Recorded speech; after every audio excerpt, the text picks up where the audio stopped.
Chapter 346. Young Master One, you shouldn't have gone to Holy City. There were countless casualties in Holy City this time. Wang Mingyuan's crime was too great. Even the Wang family was implicated. If it wasn't for the fact that the Wang family still has some influence in the League, the entire Wang family would have been finished. Even so, the Wang family is still in a terrible predicament. Their days aren't going well. As Wang Mingyuan's students, I'm afraid no one in the League will dare use you in the future, and Xing said to Zhouwen, having clearly received the news from Holy City. Zhouwen fell silent. He didn't care if anyone dared to use him, but Wang Mingyuan's infamy was something that he probably couldn't wash away no matter what. Regardless of the reason why he had done such a thing, so many lives had been lost because of him. This was something that couldn't be washed away no matter what. Young Master One, where are you? I'll send someone to pick you up. As long as you return to Luoyang, no one in the League can touch you, and Xing added. There's no need. I remember the way. I'll go back myself. Zhouwen rejected Xing. He believed that the path Xing had taken him through wasn't too dangerous. With his present strength, he should be able to return to Luoyang safely. Alright, be quick. Holy City is in chaos now.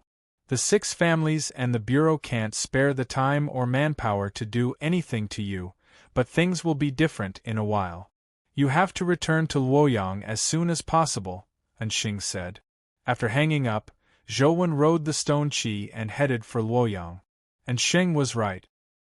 He had to return to Luoyang as soon as possible. In the past, the Bureau had wanted to capture him because of a little suspicion. Now that his teacher, Wang Mingyuan, had committed such a heinous crime, and they had been by his side, Zhouwen refused to believe that the 6 families would ignore the 4 of them. Therefore, he had to return to Luoyang as soon as possible. If it really didn't work, he could only escape into a dimensional zone. He didn't encounter any danger along the way. Zhouwen rode the mutated stone Qi, which was even faster than a car. However, it was too bumpy, making it uncomfortable to game. Zhouwen observed the dead man tree on his phone every day and saw the flower bud grow by the day.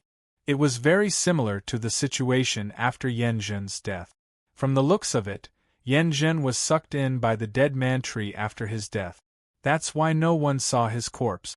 Zhouwen roughly understood what was going on, but he still couldn't determine if it was a good or bad thing. The dead man tree was an unknown terrifying existence. In the past, everything on the phone was under Zhouwen's control, but now, the dead man tree seemed to have exceeded his control. However, it was useless to worry about this now. It was impossible for him to throw away his phone just because of the existence of the treant. Xia Xianyue, can you tell me what's going on? Xia Dongyue stared at Xia Xianyue, his eyes filled with anger. Xia Xianyue was one of the Xia family's geniuses with the highest chance of advancing to the mythical stage. Her life soul had already reached the perfect stage. The mythical companion egg that the Xia family obtained from the dimensional zone was also given to her due to her outstanding performance. In the end, Xia Xianyue lived up to everyone's expectations. With the Xia family's large amount of resources, she advanced the ancient divine sword to the mythical stage in less than 6 years. It could be said that Xia Xianyue was already a pillar of support for the Xia family, but this time, Xia Xianyue had been severely injured in the wilderness. She was discovered by the Xia family and brought back, saving her life. However, she said that the ancient divine sword was gone. Xia Xianyue was very calm as she recounted what had happened that day. Are you saying that you were bitten by a 2- or 3-year-old child and fell unconscious? After you woke up, the ancient divine sword companion beast was gone? Xia Dongyue couldn't believe such an explanation. Xia Xianyue pondered for a moment and said, Now that I think about it, that young man was right. That child is indeed not human. What's that young man's name? What does he look like? Find him. As long as he's not dead, we have to figure out the truth, Xia Dongyue said as he held back his anger. That was a mythical companion beast. There weren't many mythical companion beasts in the entire Xia family. How could he not be angry that a mythical companion beast was gone just like that?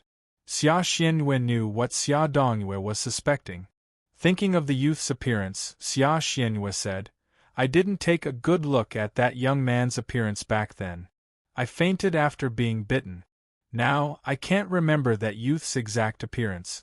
I just feel that he looks very ordinary without any obvious characteristic."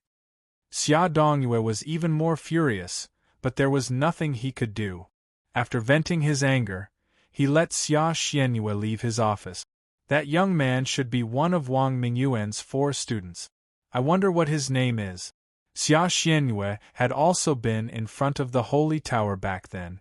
She naturally recognized Zhou Wen, but she didn't know his name.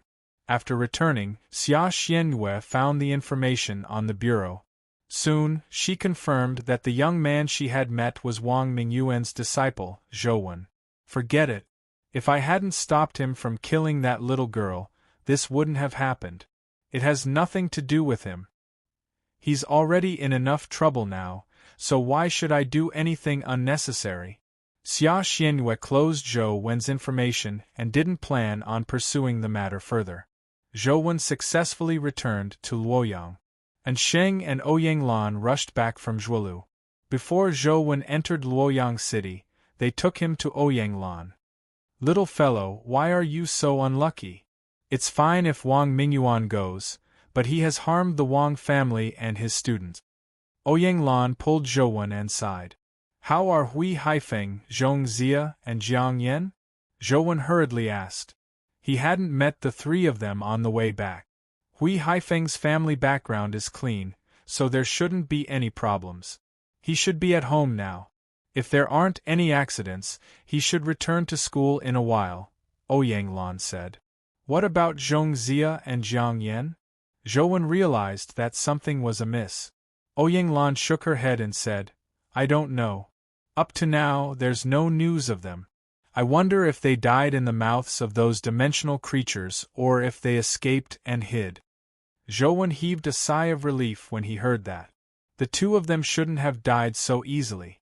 As long as they didn't fall into the hands of the Bureau or the 6 families, they would likely have a chance to meet in the future. "Sislan, how's the situation at Zhuolu?" Only then did Zhou Wen recall that Ouyang Lan and Ensheng had returned. Had there been any new developments? "There's no progress. There are mythical creatures guarding the inner sanctum.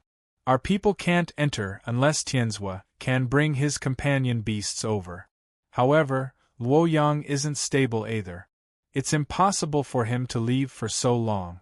Otherwise, Luoyang might become the next holy city," Ouyang Lan said with a sigh. Clearly, she was helpless about this matter. "From the looks of it, I can only rely on myself." Zhou Wen knew that he couldn't count on the Yin family. All he could do was think of a way to break into the inner sanctum and find the former principal. Although he knew that the former principal was likely dead, Zhou Wen refused to give up as long as he didn't see his corpse. Chapter 347. After returning to his dorm, Zhou Wen kept studying his life soul. When an ordinary person advanced to the epic stage and condensed a life soul, they would have a certain sense of the life soul and know its general abilities. However, Zhou Wen found his life soul odd. He could sense Slaughter's existence and its close connection with him, but he couldn't communicate with it. It felt like Zhou Wen's life soul was a lifeless robot that only knew how to do things according to a program. In any case, this feeling was very strange. Zhou Wen flipped through many of the records regarding the epic stage in the school, but he didn't discover such a situation. Why are my life providence and life soul so strange? It's fine if I can't read the life soul's information, but I can't even see it. What's going on? Zhou Wen tried many times in-game, but his life soul didn't seem to have a corporeal body. When attacked, Zhou Wen could sense the existence of his life soul, but it didn't block any attack. Any force would pass through it and directly affect Zhou Wen as though it didn't exist. Zhou Wen couldn't command Slaughterer to take the initiative to attack, nor could he get Slaughterer to use any skills. It was as though Slaughterer's function was to passively increase Zhou Wen's strength and speed, as well as provide him with infinite essence energy. Why do my life soul and life providence seem to be the opposite of others? Other people's life providences provide passive abilities, and their life souls can take the initiative to attack. Why has my life soul become a passive ability? Zhou Wen found it odd. Zhou Wen wished that his life soul was like Dr. Soul. It could assist Dr. Darkness and attack independently. That was Zhou Wen's ideal life soul. In fact, most life souls were the same. For example, the mutated Stone Cheese life soul could be used for both offense and defense. At the very least, Wang Mingyuan's life soul was a bottle with healing abilities. However, Zhou Wen's life soul didn't have the ability to attack independently. It could only attach itself to him and provide him with support. Zhou Wen wanted to test how useful Slaughterer was for him, so he planned on heading to the test field. After all, he had already advanced to the epic stage. The ordinary testing device in his dorm didn't have such a high upper limit, preventing him from accurately measuring it. Just as he walked out of Four Seasons Garden, he saw the consort walking over. "Zhou Wen, do you have time? Can you talk to me for a while?" Wang Fei walked over and said, "Ms. Wang, what's the matter?" Zhou Wen roughly guessed that Wang Fei wanted to tell him about Wang Mingyuan. As expected, Wang Fei sighed and said, "I shouldn't have introduced you to Uncle Mingyuan. I originally wanted you to learn from him, but I ended up harming you instead." "Counselor, you're being too serious. I don't regret learning from teacher. No matter how others view him, he will always be my teacher in my heart," Zhou Wen said solemnly. Wang Fei looked at Zhou Wen in a daze for quite a while. After confirming that he wasn't joking, she shook her head and said with a bitter smile, "To think that someone of the closest bloodline can't compare to a student. This world is really different." "Ms. Wang, did something happen?" Zhou Wen felt that the Wang Fei today was somewhat different from the Wang Fei he knew in the past. Wang Fei shook her head. "It's nothing. From tomorrow onwards, I will no longer be your tutor. Before I leave the academy, I came to meet you. I originally wanted to apologize, but since you don't mind being Uncle Mingyuan's disciple, there's no need to apologize." "Ms. Wang, you are leaving the academy?" Zhou Wen asked in surprise. Although he usually didn't like studying, it didn't stop him from believing that Wang Fei was a good tutor. "After the incident with Uncle Mingyuan, it's impossible for me to continue staying on campus as a tutor. No one can tolerate the family of a monster who has betrayed all of humanity continuing to teach. The Federation can't tolerate it, and neither can the students' parents. Therefore, as a relative of a sinner, I can only withdraw," Wang Fei said in a self-deprecating manner. Zhou Wen was at a loss for words. Wang Mingyuan's matter was just too vile and had too many repercussions. This was within expectations. Anyone could be willful and say that they were responsible for their actions, but when something really happened, it was inevitable that there would be repercussions. "That's good too. I've always felt that I'm not suitable to be a tutor. Perhaps the battlefield is where I belong." Wang Fei looked at Zhou Wen and said, "Zhou Wen, study well. Don't let others look down on you. After all, Uncle Mingyuan and I have taught you before." With that said, Wang Fei waved her hand, indicating for Zhou Wen not to say a word. Then, she turned and left. Looking at Wang Fei's departing figure, Zhou Wen felt a little uncomfortable. He had always believed that Wang Fei was a good tutor. "No one is more suitable to be a tutor than you," Zhou Wen said to Wang Fei's back. Zhou Wen said to Wang Fei's back. Unfortunately, Wang Fei had already walked far away and couldn't hear him. Before Zhou Wen could head to the test hall, he was called to the Xianwen Club's activity room by Li Xian. "Old Zhou, are you all right?" Li Xian sized up Zhou Wen and asked. "What can happen to me? Instead, why are you looking for me?" Zhou Wen said casually. "Our Xianwen Club has been established for so long, but we have very few activities. It wasn't easy for us to wait for you to return, so I plan on gathering all the members to do an activity together, Li Xian said with a smile. It's not a good time, right? Wang Mingyuan's matter had just happened, and now, the entire Federation knew about it. As Wang Mingyuan's disciple, Zhou Wen might not have been reported by the outside world, but many people on campus knew about it, especially the members of the Xianwen Club. They probably knew that Zhou Wen was learning from Wang Mingyuan. It's good now. Only at this moment can we tell who is a truly trustworthy partner. Li Xian smiled and said, I've informed all the members and told them that you will be coming. As for how many of them will come, I don't know. There's no need, right? It's just a school club. We aren't real partners, so why should we be so clear? Zhou Wen said disapprovingly. Li Xian chuckled and said, Our club has recently added quite a number of people. It feels quite troublesome. We can take this opportunity to kick a portion of them away and save ourselves some trouble. Zhou Wen didn't say anything else. After waiting for a while, a few people came one after another, but most of them didn't come. Some used excuses to apply for leave, while others didn't reply at all. They were nowhere to be seen. To Zhou Wen's surprise, Gu Dian, Fang Ruoxi, and Tian Xiangdong had come as well. Then there was Feng Chuyan and Wang Lu.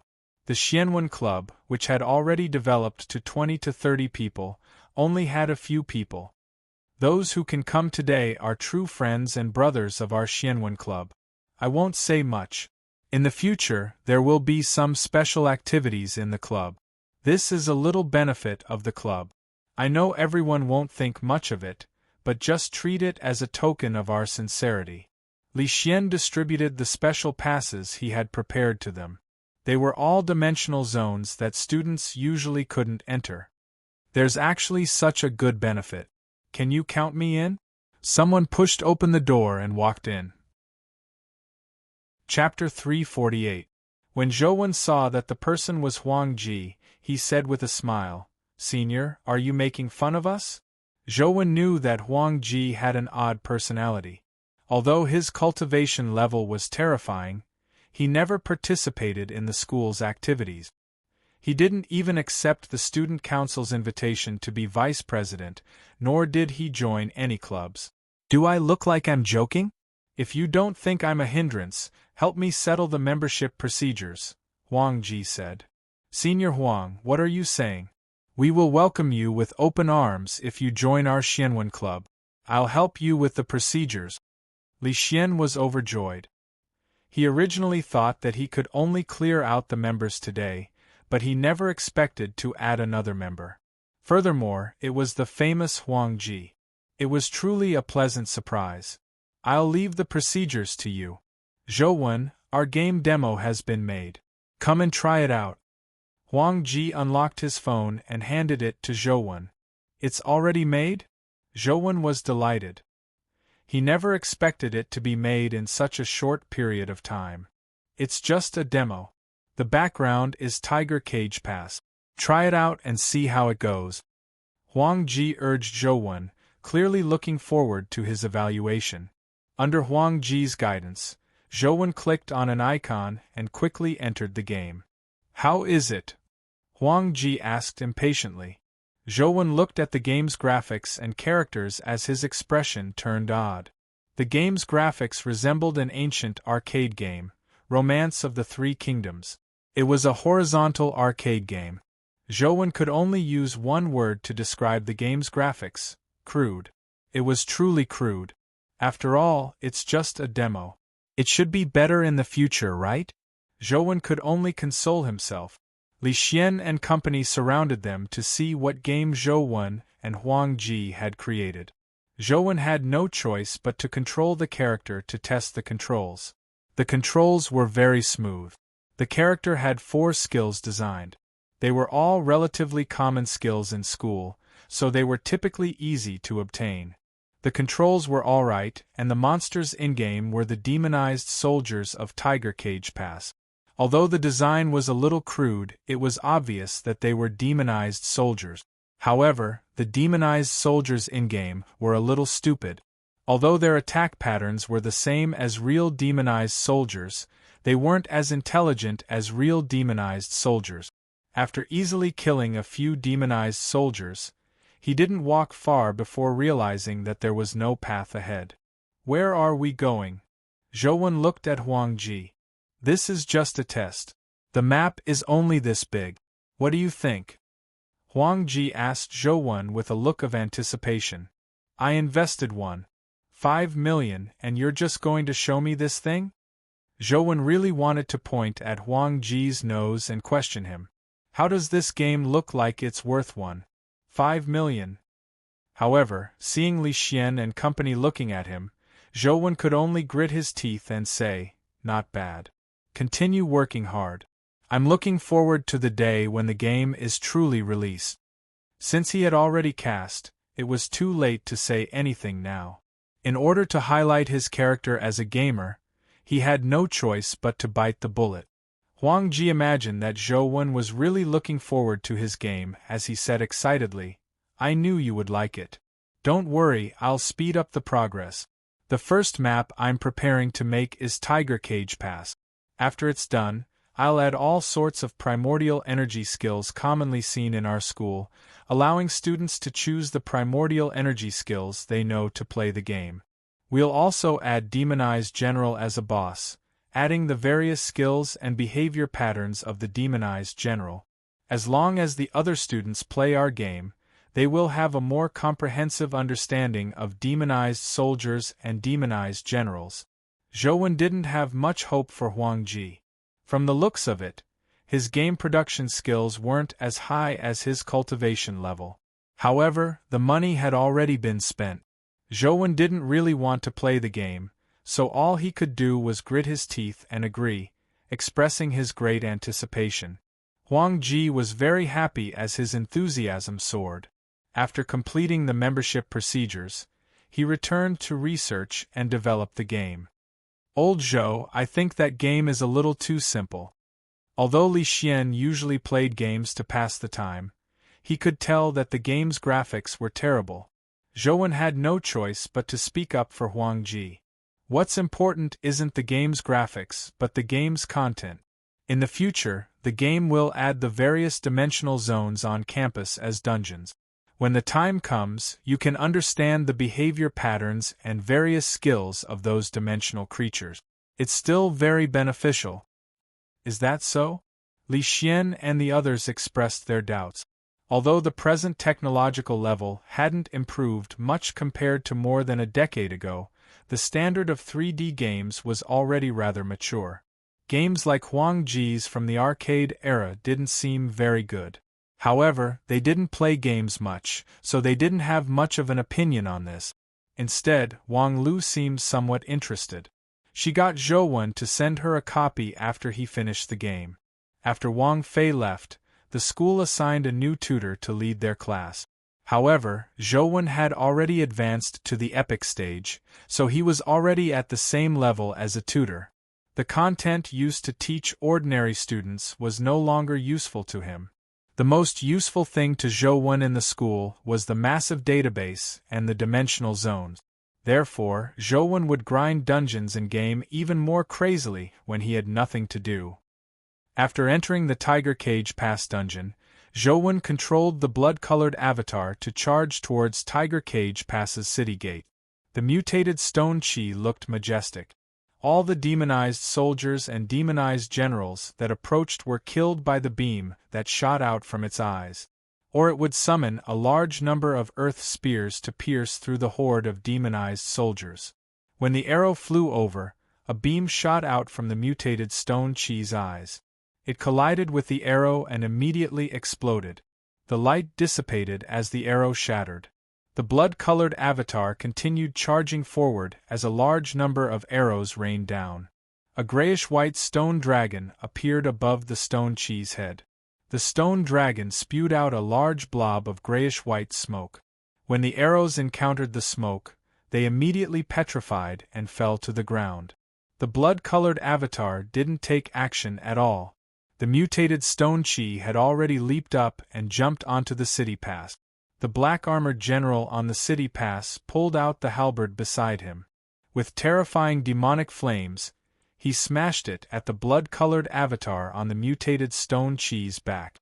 Zhou summoned the Overlord's sword and clashed with the halberd. With a clang, the halberd was deflected and the Overlord's sword deviated from its trajectory. Neither of them gained the upper hand.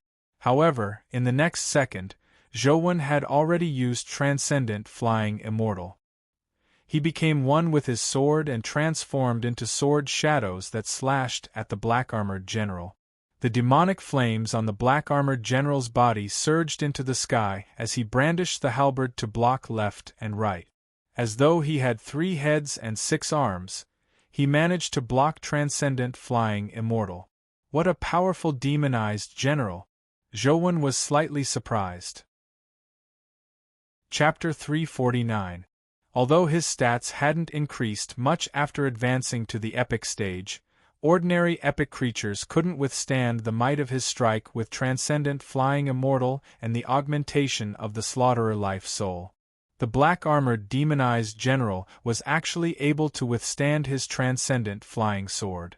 Furthermore, the strange weapon hadn't been sliced apart. It left Zhou somewhat surprised.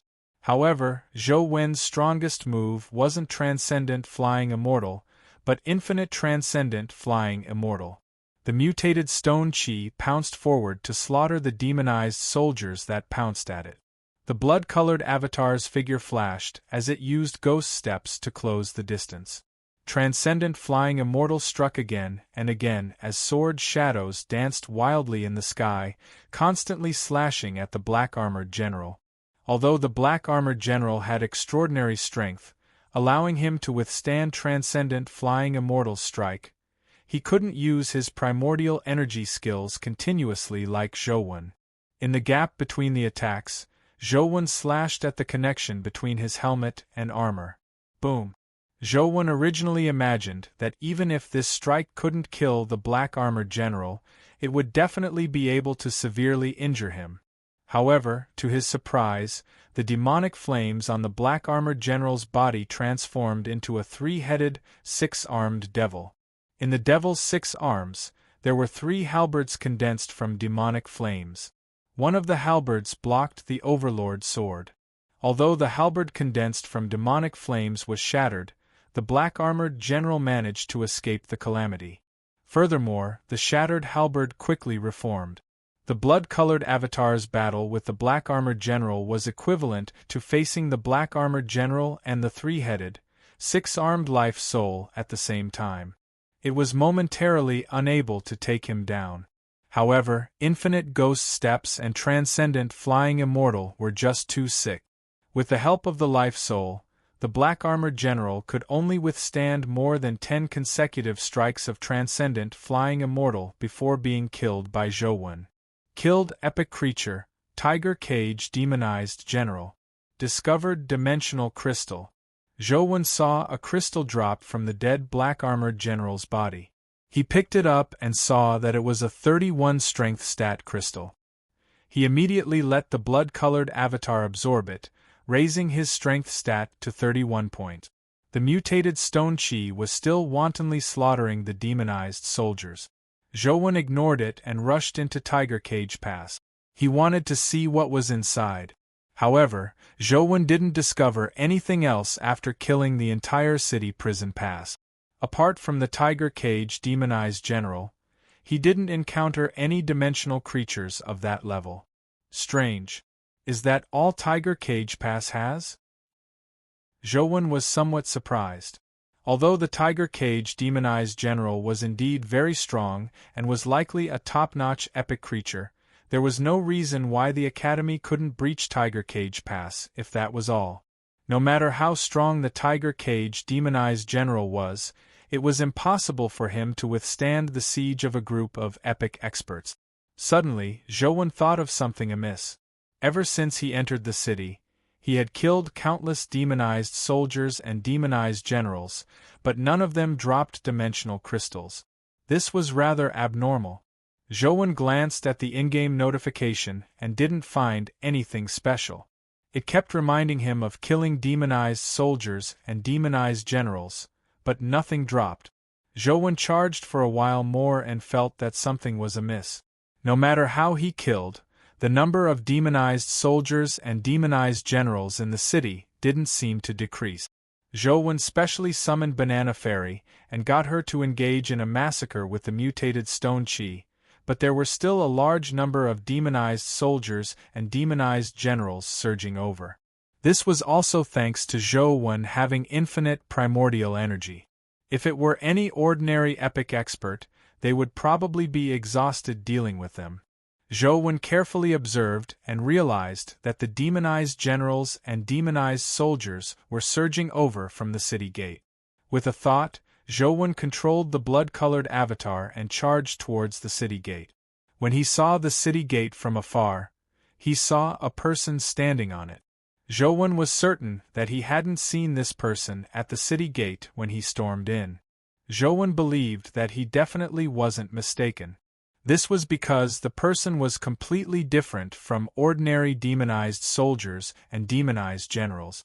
He wasn't wearing any armor, but instead, he was wearing a set of cloth clothes.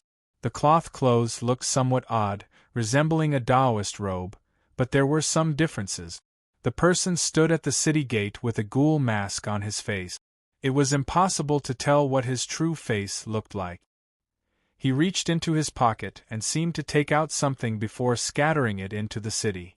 This time, Zhou Wen saw it clearly. He had scattered a handful of black beans. When the beans landed on the ground, they turned into demonized soldiers. Some special beans even turned into demonized generals. Is this the legendary magic bean soldiers? Zhou Wen was dumbfounded when he saw this. Then, he was delighted. If he killed the strange person, he might be able to drop the bean soldier's transformation primordial energy skill. Ordinary demonized soldiers and demonized generals were naturally no match for Zhou Wen. He opened up a path of blood as he charged towards the city gates. The ghoul mask man scattered a few more beans. Seeing that the demonized soldiers and demonized generals couldn't stop the blood-colored avatar, he stopped. He took out 2 more items, a pair of scissors and a stack of yellow paper. The strange person held a pair of scissors in one hand and a stack of yellow paper in the other. With a few clicks, he cut the yellow paper into the shape of a human before throwing it into the sky. The yellow paper that filled the sky scattered. When the yellow paper landed, it transformed into tiger cage demonized generals. More than 10 tiger cage demonized generals immediately surrounded Zhou Wen and charged at him from all directions. Zhou Wen moved sideways and dodged a few halberds. At the same time, he slashed out with Overlord's sword and collided with a tiger cage demonized general's halberd. Then, he was surprised to discover that the tiger cage demonized generals cut from yellow paper were comparable to real tiger cage demonized generals in terms of speed and strength. What was even more unbelievable was that the dozen or so tiger cage demonized generals had 3-headed, 6-armed devil life souls. Holy sh*t, who is that strange person? Isn't this ability too sick? Zhou Wen was alarmed. This was the first time he had seen such an primordial energy skill. It was unimaginable that a random paper figurine could reach the level of a tiger cage demonized general. Could that strange person be at the mythical stage? Zhou Wen guessed inwardly. At the same time, he knew why no one could rush out of Tiger Cage Pass alive. With such a freak guarding Tiger Cage Pass, it wasn't easy to leave alive. Shoot the horse before shooting the rider. Capture the leader before capturing the bandit. It's useless for me to kill the Tiger Cage demonized generals formed by these paper figurines. I might as well charge over and kill that strange person. Zhou Wen exerted strength in his feet as he used ghost steps at full speed. He forcefully dodged the Tiger Cage demonized general's attacks and soared into the sky, hoping to fly towards the city gate. However, the strange person held a triangular flag in his hand and waved it at the sky. Dark clouds immediately filled the sky as bolts of lightning struck down and landed on the blood-colored avatar. Immediately, the blood-colored avatar went numb as it fell from the sky. Chapter 350. More than 10 tiger cage demonized generals immediately rushed forward in a bid to slay the blood-colored avatar. The mutated stone chimera roared as the stone dragon life soul spewed out large amounts of grayish-white smoke, forcing several tiger cage demonized generals to brandish their halberds to fend off the gray smoke. On the other side, Banana Fairy spat out a mouthful of grand wind, immediately sending half of the tiger cage demonized generals flying. They slammed into the city wall, sending bricks flying. The blood-colored avatar suffered a lightning strike, but thankfully it didn't die. It immediately used ghost steps to dodge the tiger cage demonized general's attack. The ghoul-masked man at the city gate took out another stack of yellow paper and cut it into a humanoid shape. With another throw, more than 10 tiger cage demonized generals landed. Who could stand it? A tiger cage demonized general was a top epic creature. There were about 30 of them here. Zhouwen was fighting them alone. If not for his life soul and the help of 2 powerful companion beasts, he would have long died. Banana Fairy, come.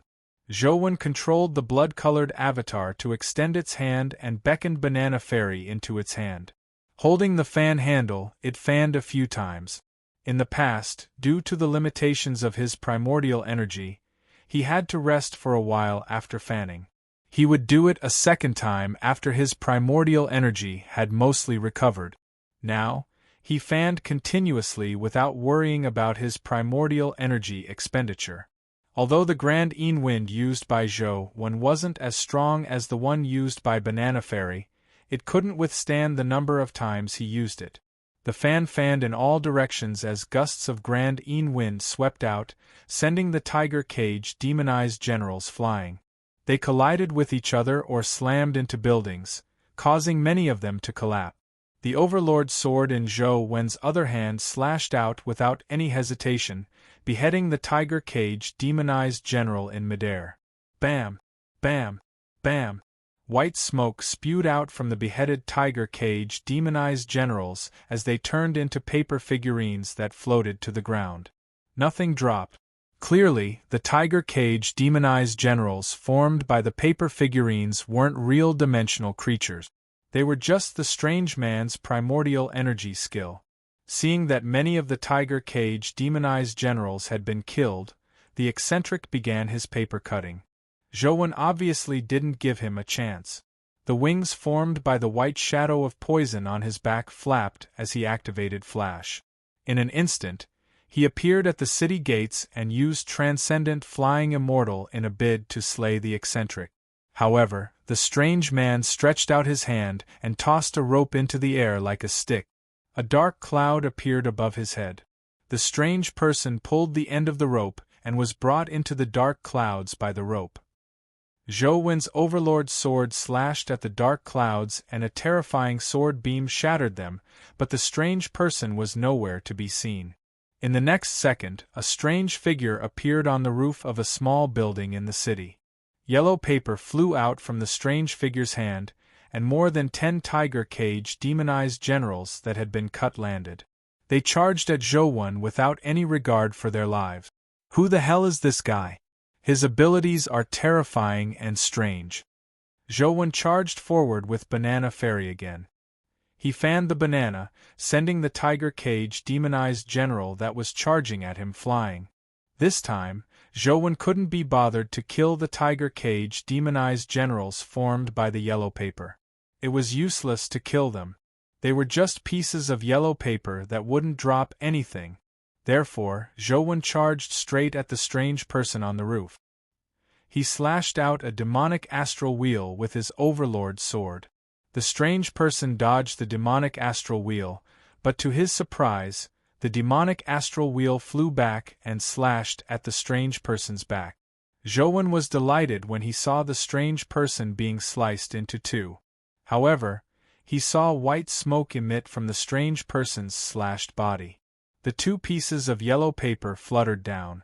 On the other side of the city gate, the strange person appeared again. He casually scattered the yellow paper, turning it into a tiger cage demonized general again. Zhouwen fought the strange person in Tiger Cage Pass, but he only killed bean soldiers or paper generals. He didn't reap any benefits. He wanted to kill the strange person, but the strange person had an extremely profound primordial energy skill. It was like a magic trick. Even if Zhou Wen's sword cleaved off his head, the strange person would turn into yellow paper the next second. His true body would appear elsewhere. I can't take it anymore. If this continues, although my primordial energy won't be depleted, my body won't be able to take it anymore. Zhou Wen felt extremely exhausted as his muscles ached.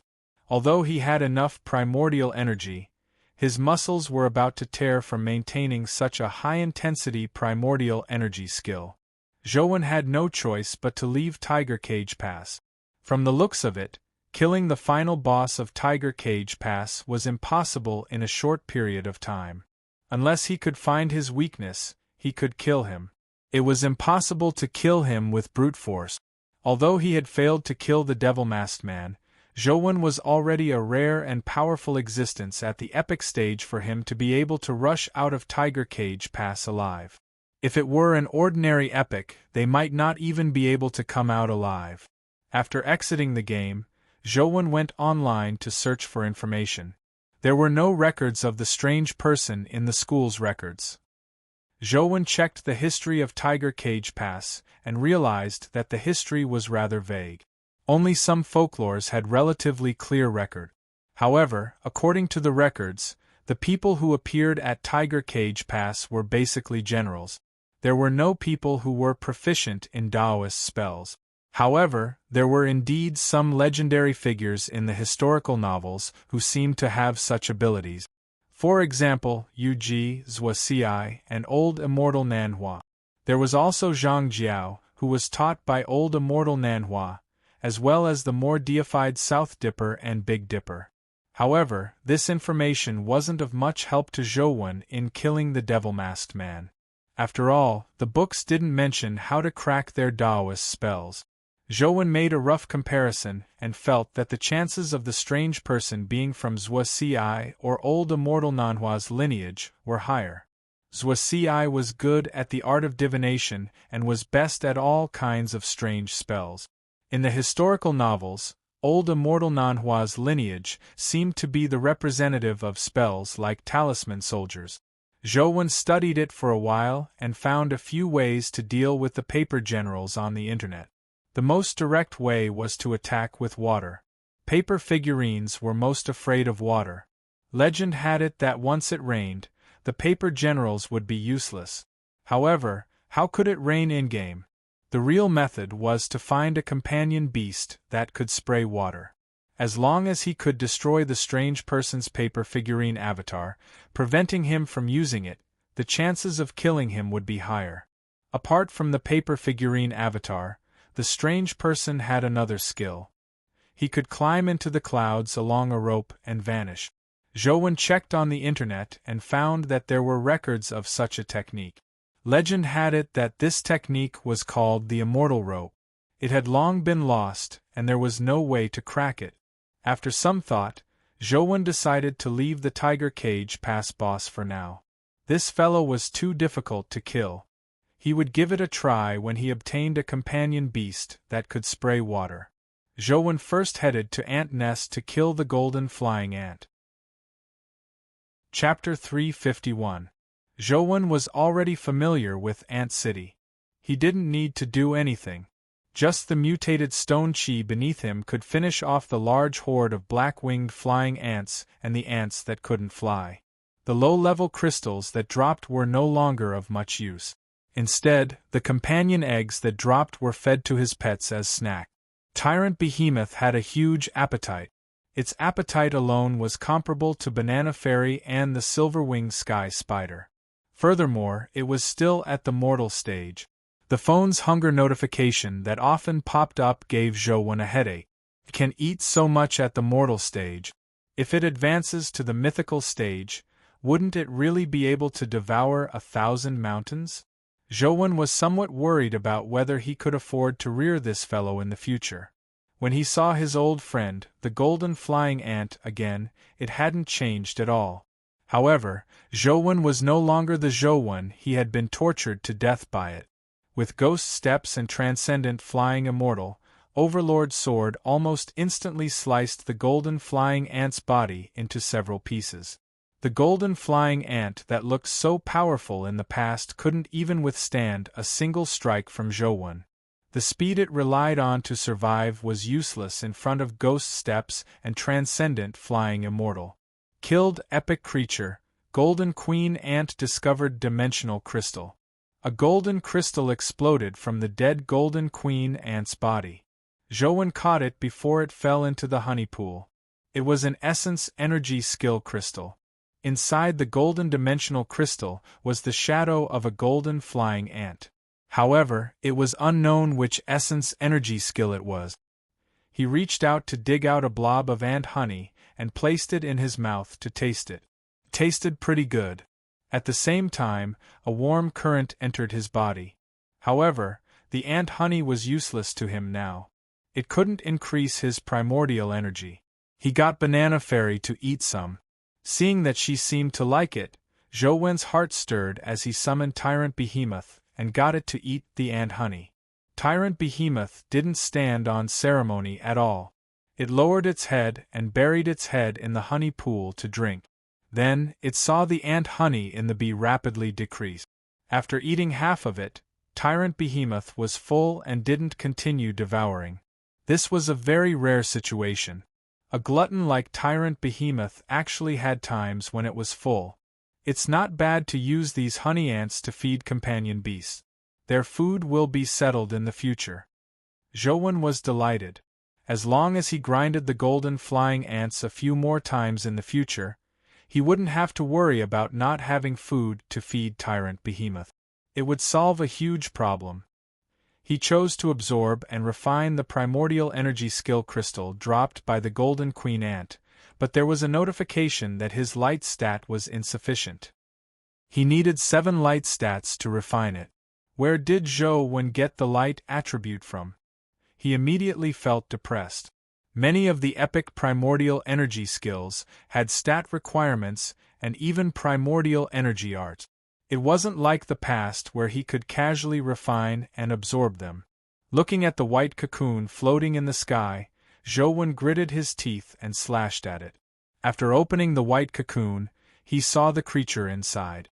She was the same as before, curled up in the white cocoon. However, when Zhouwen saw her, he was alarmed.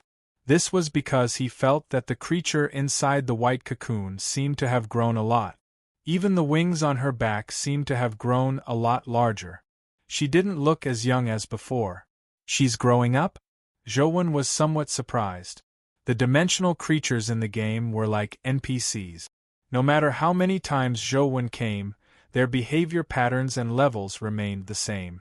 They wouldn't change. However, the creature in the white cocoon was actually growing up. This was somewhat terrifying. Just as Zhouwen was about to use Overlord's sword to slash at the creature in the cocoon, she had already opened her eyes. She, who was hugging her knees with her face buried in her arms, tilted her head to the side, revealing her side profile and one eye. She glanced at the blood-colored avatar. Boom! The blood-colored avatar's body exploded as the game screen went black. How can this fellow be so strong? With my current strength, I can't even withstand a glance from her? Zhouwen was alarmed. This was probably the most terrifying dimensional creature he had ever seen. Be it the 9 black dragons, the white dragon in Dragon's Well, or even the 2 mythical creatures in the temple, none of them could compare to the creature in the white cocoon. At the very least, the other mythical creatures couldn't instantly kill the blood-colored avatar with a single glance. Thankfully, Zhouwen didn't have any hopes of killing the creature in the white cocoon. The golden ant queen and the honey pool were his main targets, so he had completed the mission. Due to the blood-colored avatar's death, the golden ant queen's essence energy skill crystal was also gone. Zhouwen didn't mind. After some hesitation, he dripped his blood to revive and began the Dragon Gate Grotto dungeon. He made a trip to Old Dragon Cave. The creature in the white cocoon was so terrifying, and when Wang Mingyuan transformed into a dimensional creature, he clearly had the white cocoon aura of the white dragon's protection. Zhou didn't know what Wang Mingyuan had done to the white cocoon, so he wanted to take a look. With his present strength, as long as he didn't get too close to the white dragon, he shouldn't be in too much danger. After descending Dragon's Well, Zhou secretly dived all the way to where the white dragon stone pillar was. However, the scene he saw left him slightly astonished. The white dragon was still coiled around the stone pillar, but the white cocoon on it was gone. Why is it gone? Could it be that his teacher had really taken away the white cocoon, or had he killed the creature within it? But even if he took away the white cocoon in-game should still be there. Unless the white cocoon has a unique attribute, be it in-game or in real life, as long as the white cocoon is taken away or the creature inside the white cocoon is killed, it will never appear again. After some thought, Zhou felt that this was a more reasonable guess. Otherwise, there was no way to explain why the white cocoon had vanished. Teacher, what did you do to the white cocoon? Zhou still had some questions. He didn't know how Wang Mingyuan had used the white cocoon to transform into a dimensional creature. Not daring to alarm the white dragon, Zhou controlled the blood-colored avatar to secretly retreat from Dragon's Well. I've already cleared Ant Nest. There's only one boss left at Tiger Cage Pass. Next, I'll head to Zhuolu's Bat Cave. I'll grind more stat crystals in the Bat Cave and raise my 4 basic stat. Then, I'll head to the temple to give it a try. Although I might not be able to kill the 2 mythical creatures, I can try to find their weakness.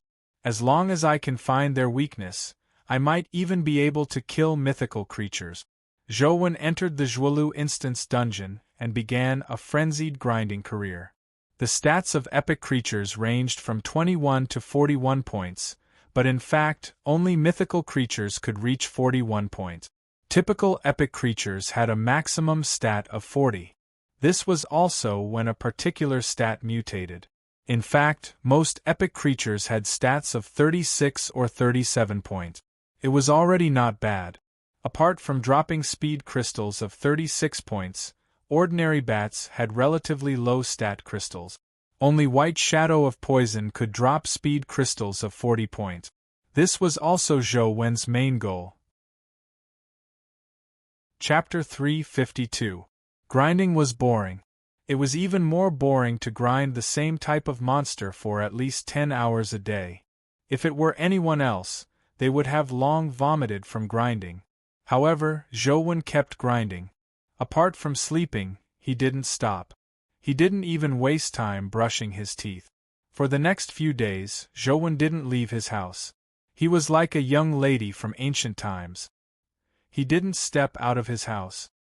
His stats were slowly increasing, but the slaughterer life soul had no intention of evolving. The evolution of a life soul was ever-changing. Everyone needed to find their own life soul evolution method. Some life souls only needed to absorb stat crystals to evolve, while others needed to evolve in battle. Some life souls needed the help of special materials to evolve. In short, there were no 2 identical life souls in the world.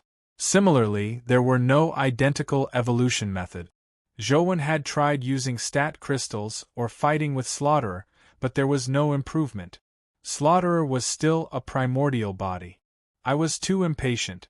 To be able to advance to the epic stage at the age of 17, my speed is already very astonishing. The average person would probably only advance to the epic stage after the age of 30. Those geniuses typically have to finish college and advance to the epic stage after the age of 20. In comparison, my advancement speed is already very sick. Zhou comforted himself. However, he also knew that although his advancement was very fast, it was still not enough. He still didn't have the ability to storm into the Zhuolu battlefield and find the former principal's whereabouts. Furthermore, dimensional zones could lose their restraints at any time. When that happened, although his combat strength at the epic stage couldn't be considered low, it was definitely not strong. While grinding for stat crystals, Zhou attempted to switch to the other life providences. He realized that when he switched to the other life providences, he couldn't summon the Slaughterer life soul, nor could he use it. Clearly, the Slaughterer life soul could only work with the Sai of the King life providence. When using the other primordial energy arts, there was only a life providence and no life soul. Zhouwen still remembered that he had condensed a life providence the last time he looked at the monument's inscriptions. This time, Zhouwen first went to the Fire God platform to look at the ancient Sovereign Sutra, but he was greatly disappointed. He read the ancient Sovereign Sutra's inscriptions again, but there was no reaction at all. Zhouwen refused to give up. He went to Mount Laojun to look at the wordless monument, went to Small Buddha Temple to look at the Small Perfection of Wisdom Sutra, and looked at the Godfiend era on the bronze lamp. The outcome was the same. There was no reaction at all. Could it be that the primordial energy art simulated by the lost Immortal Sutra can't condense a life soul? Zhouwen felt that it was very likely. After all, it was only a simulation and not a true primordial energy art. It was like a castle in the air. Without a foundation, it was normal for him not to condense a life soul. Although he felt that this was normal, he couldn't help but feel a little disappointed. He felt that it was a pity to waste the 4 life providences. After all, the 4 life providences had their own characteristic. If they could condense a life soul, it would definitely be an extremely unique life soul. However, since he couldn't condense a life soul, Zhouwen didn't think too much about it. He continued grinding stat crystals every day and tried his best to raise his stats before finding a way to evolve Slaughterer. One day, Zhouwen was grinding dungeons when his phone suddenly rang. He glanced at the caller ID and realized that it was an unknown number. After the call connected, a magnetic man's voice came from the phone. "Is this Zhouwen?" "I'm Zhouwen. Who are you?" Zhouwen had some impression of the voice, but he couldn't recall where he had heard it before. "I'm Li Xian's second brother, Li Mabai. We met at the auction before," Li Mabai said. "What's the matter?" Zhouwen frowned slightly, unsure why Li Mabai was looking for him. "Are you free recently? I'd like to arrange a time to chat with you," Li Mabai said. "Sorry, I'm very busy with my studies. I don't have much time." Zhouwen hung up after saying that. Li Mabai and Li Xian were enemies. Since Zhouwen treated Li Xian as a friend, he naturally couldn't have anything to do with him. Although Zhouwen had never interacted with Li Mabai, he knew that this person was terrifying from his means. Otherwise, it would have been impossible for Li Xian's 2 friends, who had grown up with him, to betray him. Zhouwen was a very shameless person to begin with, so he didn't want to waste his time dealing with such a person. However, his phone soon rang again. Zhouwen took a look and saw that it was still the same number. Zhouwen didn't pick up the first time, but Li Mabai called a second time. Zhouwen thought for a moment and picked up the call. He was about to tell Li Mabai not to call again. However, before Zhouwen could say a word, Li Mabai said, "Do you want to know what old Mr. Ouyang and the other experts studied at the Zhuolu battlefield?" Zhouwen couldn't say the words that were at the tip of his tongue. He frowned and asked, "What do you mean?"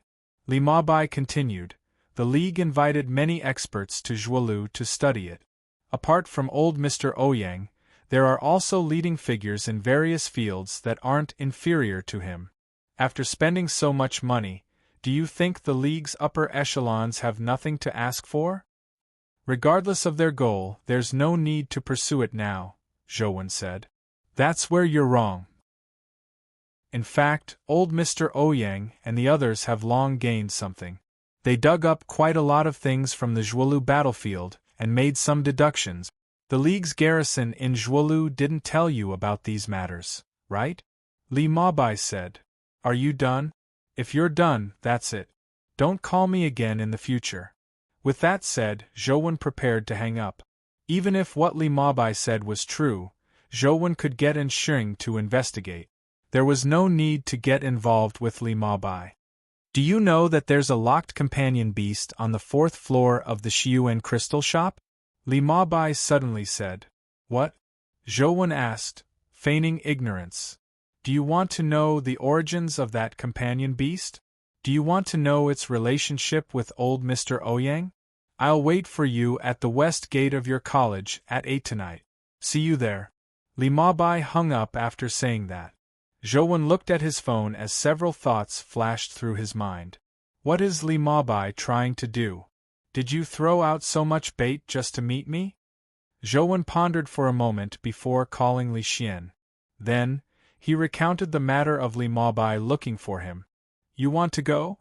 Li Xian fell silent for a moment before saying, I do want to know the answers to those questions, Zhou said. Then go. However, you have to be careful. My second brother is really terrifying, Li Xian said. I know. Zhou knew what Li Xian was worried about, but it was impossible for him to hide from Li Mabai forever. He might as well meet him openly and see what Li Mabai was up to. Chapter 353. Summer was about to end and the days weren't that long. At 8 in the evening, the sky had already darkened. The antique ironwork street lamps outside the college's walls had already lit up. The west gate was a side gate of Sunset College. It wasn't as grand as the main gate, but it wasn't small either. Zhou showed his pass to the soldiers guarding the gate.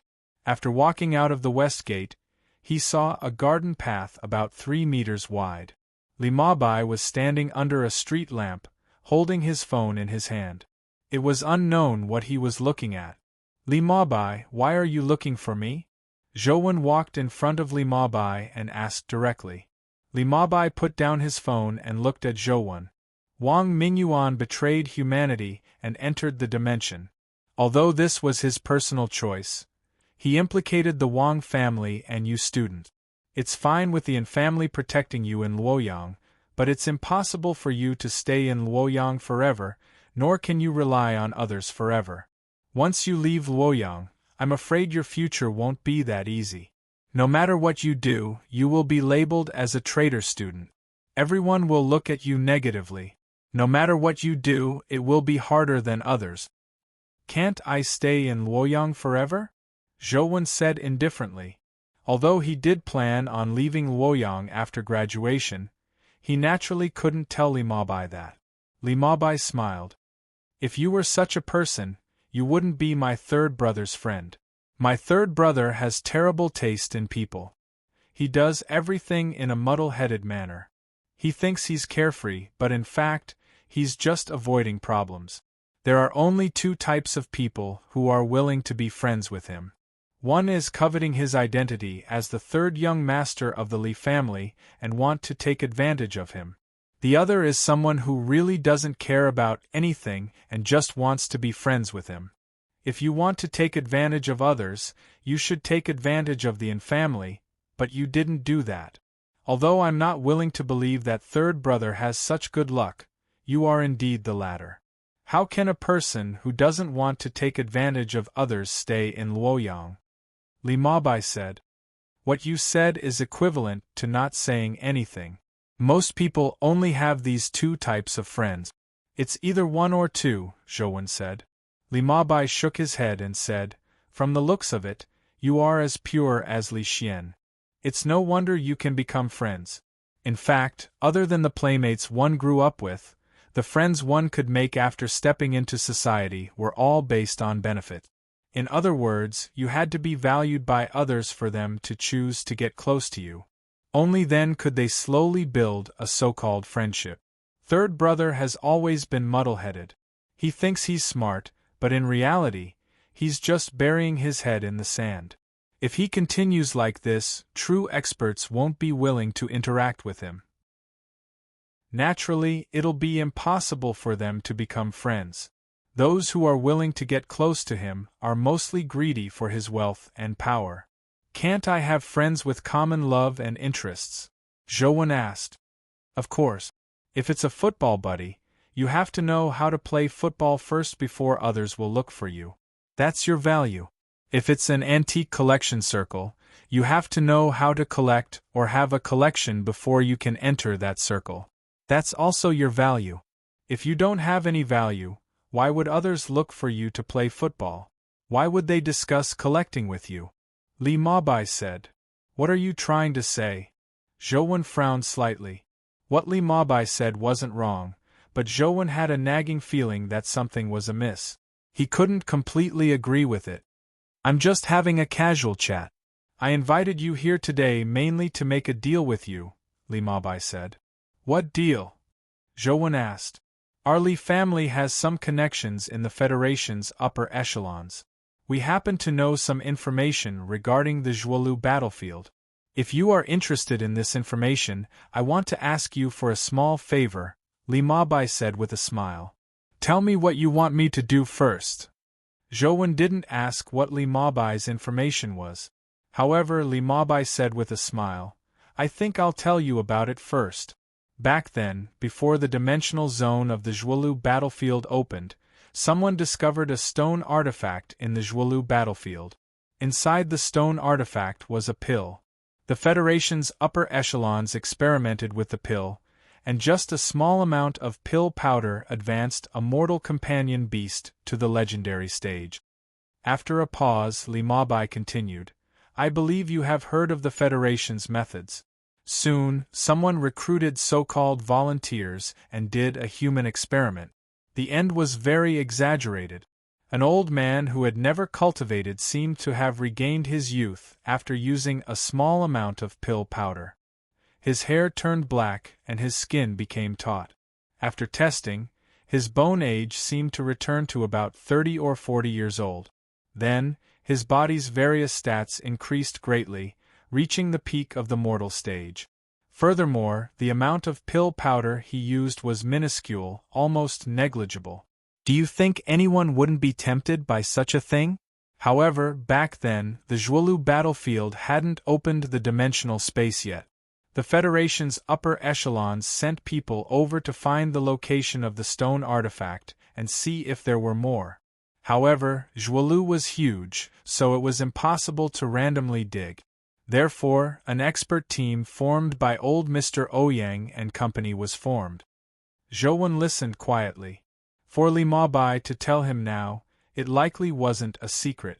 Indeed, Li Mabai paused for a moment before continuing. The expedition team has actually been in Zhuolu for a long time and has gained something. Old Mr. Ouyang returned to Luoyang once midway. According to my investigations, after he returned to Luoyang, he didn't even go to the Yin family. He only went to one place. Shiyuan Crystal Shop? Zhouwen stared at Li Mabai. Li Mabai nodded. Yes, that's why I conducted some investigations on the Shiyuan Crystal Shop and discovered something interesting. It's regarding old Mr. Ouyang and the companion beast on the 4th level. If you are interested, you only need to do me a small favor. I can tell you everything I discovered and guarantee that you will be interested. You can also ask the Yin family to help you investigate, but a lot of clues have been deliberately erased when I went to investigate, and I also did the same thing. Even if it is the Yin family, I'm afraid it will not be so easy to find anything now. What do you want me to do? Zhouwen asked with a frown. Very simple. Sever ties with Li Xian. Your relationship will be limited to classmates, Li Mabai said. From the looks of it, there's no need for us to continue our conversation. Goodbye. Zhouwen turned around and walked towards the school's west gate. Although he was very interested in the secret of the companion beast on the 4th level, he didn't wish to be at Li Mabai's mercy. Even if it wasn't for Li Xian, Li Mabai's scheme had nearly harmed him. If he hadn't been careful enough and had a certain level of strength, he would have long died with Li Xian. Old Mr. Ouyang went to Zhuolu a long time ago. The companion beast on the 4th level of the Shiyuan Crystal Shop was very likely brought back from Zhuolu by him, Li Mabai suddenly said. Chapter 354. When was very early? Zhouwen turned to look at Li Mabai and asked. After all, he hadn't agreed to any conditions from Li Mabai. He didn't mind listening if Li Mabai was willing to tell him. In any case, it was much earlier than the League's investigation of Zhuolu. It should be when old Mr. Ouyang was young, Li Mabai said with a smile. Li Mabai smiled and said, "If you're still interested in listening, we can discuss the conditions. I don't think there's a need to continue." Zhou Wen turned around and left. This time, Li Mabai didn't say anything else.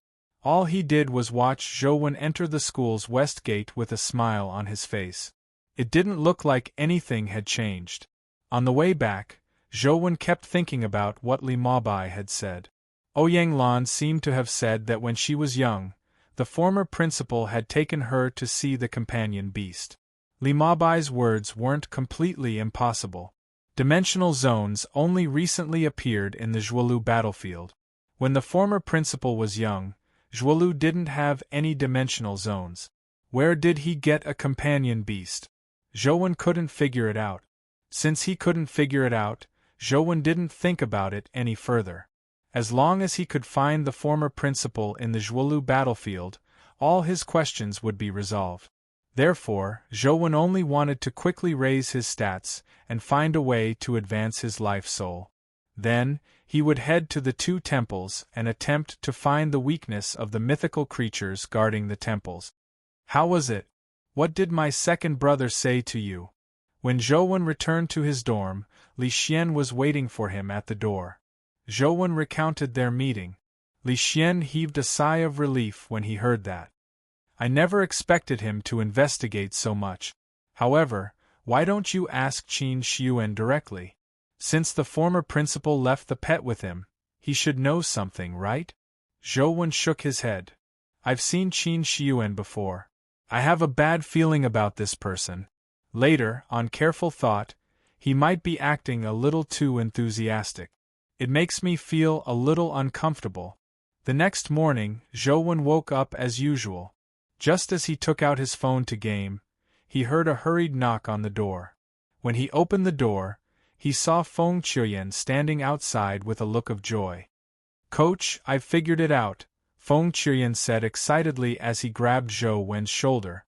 "What did you comprehend?" Zhou Wen asked numbly. He was completely helpless against Feng Qiuyan. He felt that as long as he was happy, nothing else mattered. "I think I've figured out one saber art. I think I might be advancing to the epic stage, but I'm not sure," Feng Qiuyan said. "You're advancing to the epic stage?" Zhou Wen was slightly taken aback. Feng Qiuyan nodded before shaking his head. He said somewhat incoherently, "I'm not too sure either. I feel like I'm about to break through, but the old man who taught me one saber art said that I'll need at least 5 to 6 years to comprehend the true essence of one saber art from the legendary stage to the epic stage. From there, I'll condense a life soul and advance to the epic stage. But it's only been a little more than a year since I advanced to legend. It doesn't seem like I should advance to epic so quickly. But I feel like I'm really about to break through." "Why do you feel like you're about to break through?" Zhou Wen's heart stirred as he asked Feng Qiuyan. "I don't know either. I've just been practicing. By the way, didn't Coach specially guide me previously? I've been practicing my saber techniques recently to resolve the problems in my saber technique. It wasn't easy for me to think of a way to resolve the problem. At that moment, I felt like I was about to break through. That feeling clearly tells me that if I continue practicing, I'll break through an important crux. I think it's about to break through to the legendary stage, but this seems a little too fast. I'm only 17 years old. Can I really advance to the epic stage?" Feng Qiuyan didn't seem confident. "Then give it a try. Since it's a breakthrough, there shouldn't be any harm even if you don't advance to the epic stage, right?" Zhou Wen said. "That's right. I'll give it a try." Feng Qiuyan had been too agitated just now. When Zhou Wen said that, he immediately snapped to his senses and drew his saber to slash. "This is my living room. What's the matter with you directly practicing here? At the very least, do you need to go to the training grounds?" Zhou Wen immediately felt depressed. Feng Qiuyan was a martial arts fanatic.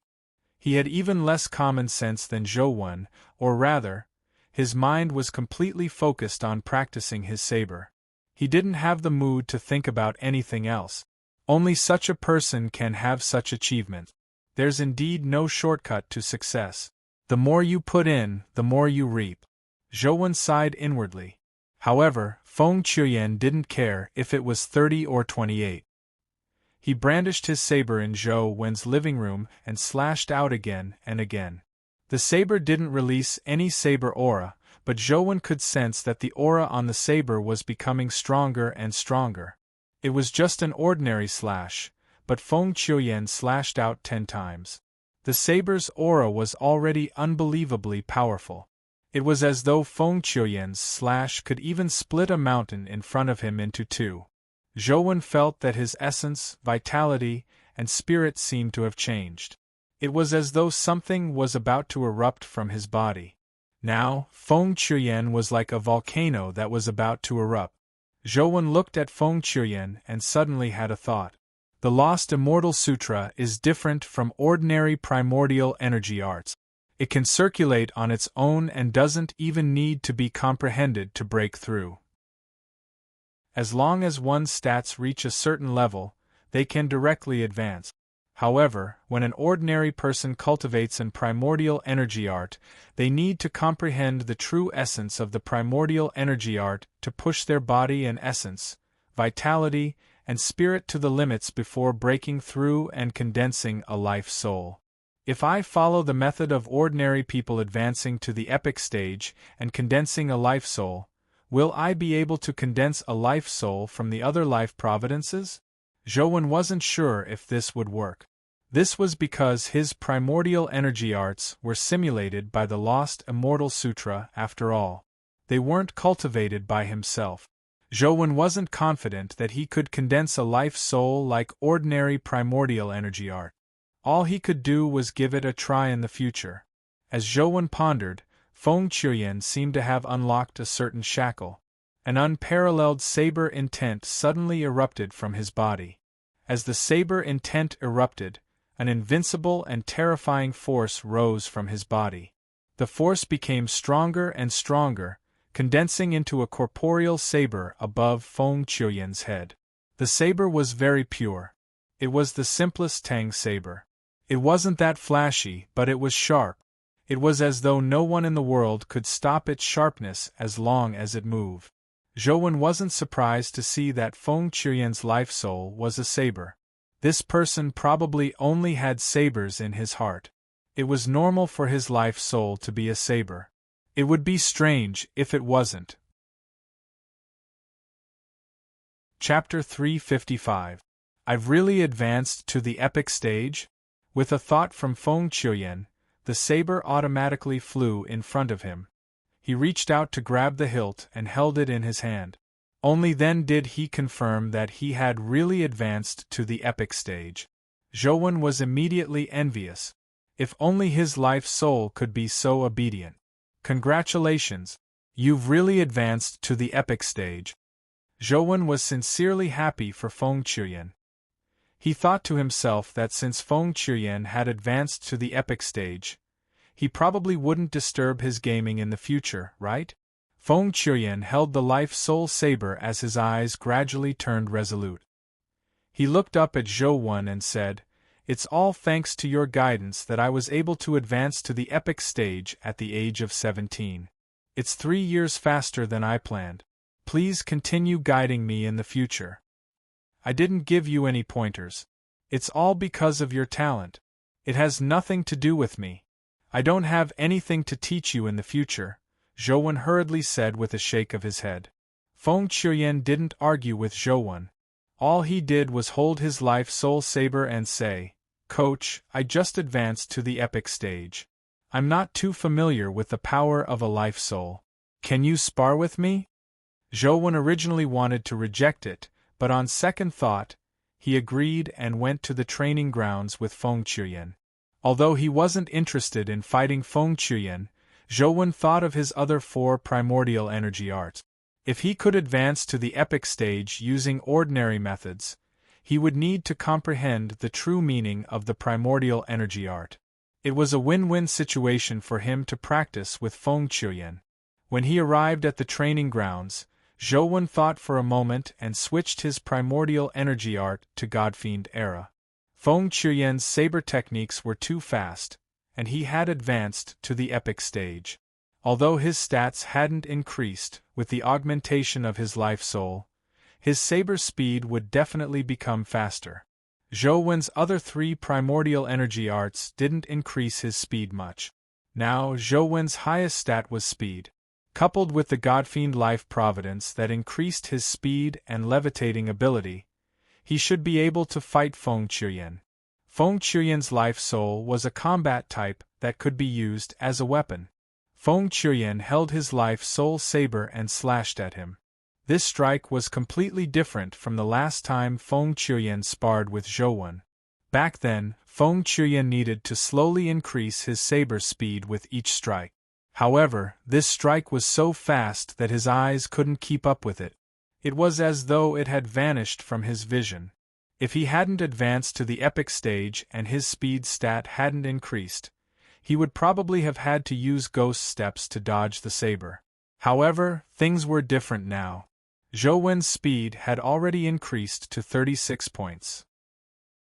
Feng Qiuyan had just advanced to the epic stage, so he probably only had 21 speed points. The difference was still huge. Without using ghost steps, Zhou Wen took a step forward and his speed soared to its limits. He also used Dragon Gate Fairy skill and dodged Feng Qiuyan's strike like an immortal. Coach, you have to be careful. My life soul's name is Regicide. My current ability is indestructible. Feng Qiuyan wasn't guarded against Zhou Wen at all as he revealed his life soul's name and abilities. One had to know that a life providence and life soul were a person's greatest reliance. Most people wouldn't easily let outsiders know of their life providence and life soul's abilities. Regicide? Why does it feel a little inauspicious? My life providence has the word king. Wouldn't king be monarch? Zhou Wen made connections. Feng Qiuyan's saber techniques had already reached the phenomenal success stage. The first strike standard was off the charts, exceeding the speed he could control. It was also the standard he had after slashing out 100 times. As he continued slashing, his saber techniques became even faster. It should have exceeded the limits of Feng Qiuyan's control, but under such a speed, Feng Qiuyan should have been unable to control it. However, because he was using the Life Soul Saber was almost one with him. It greatly increased his control. Every strike exceeded his limits, becoming faster and stronger, but he didn't lose control. Thankfully, Zhou Wen's speed stat was much higher than Feng Qiuyan's. With the Godfiend era as his foundation, he pushed Dragon Gate Fairy skill to its limits, so it wasn't difficult for him to dodge Feng Qiuyan's swift saber. However, even Zhou Wen had no choice but to marvel at Feng Qiuyan. If Feng Qiuyan didn't perish, he would definitely become a saber expert of his generation. The swift saber Heavenly King Life Providence allowed him to have an unlimited talent for swift sabers. Now, the Regicide Life Soul allowed him to have a saber that was most suitable for him. Coupled with his natural focus and perception towards saber techniques, as long as he didn't die, no one could stop him from continuing his improvement. Perhaps one day he could really advance to the mythical stage. Feng Qiuyan's saber became faster and faster, more and more thrilling. His saber techniques were no longer as deliberately pursuing perfection as before. One could see many flaws in his saber techniques, but these flaws were covered up by his swift saber. Even if one could see his flaws, he was too fast.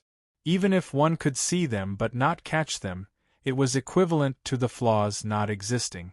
In the past, Feng Qiuyan's saber techniques had some craftsmanship. He had deliberately pursued the extreme, but now, although it wasn't as perfect, it had a natural quality to it. It was less craftsmanship and more artistic. In the beginning, Zhou Wen didn't feel any pressure. After all, his speed stat was much higher, but slowly, Feng Qiuyan's saber techniques made him feel pressure.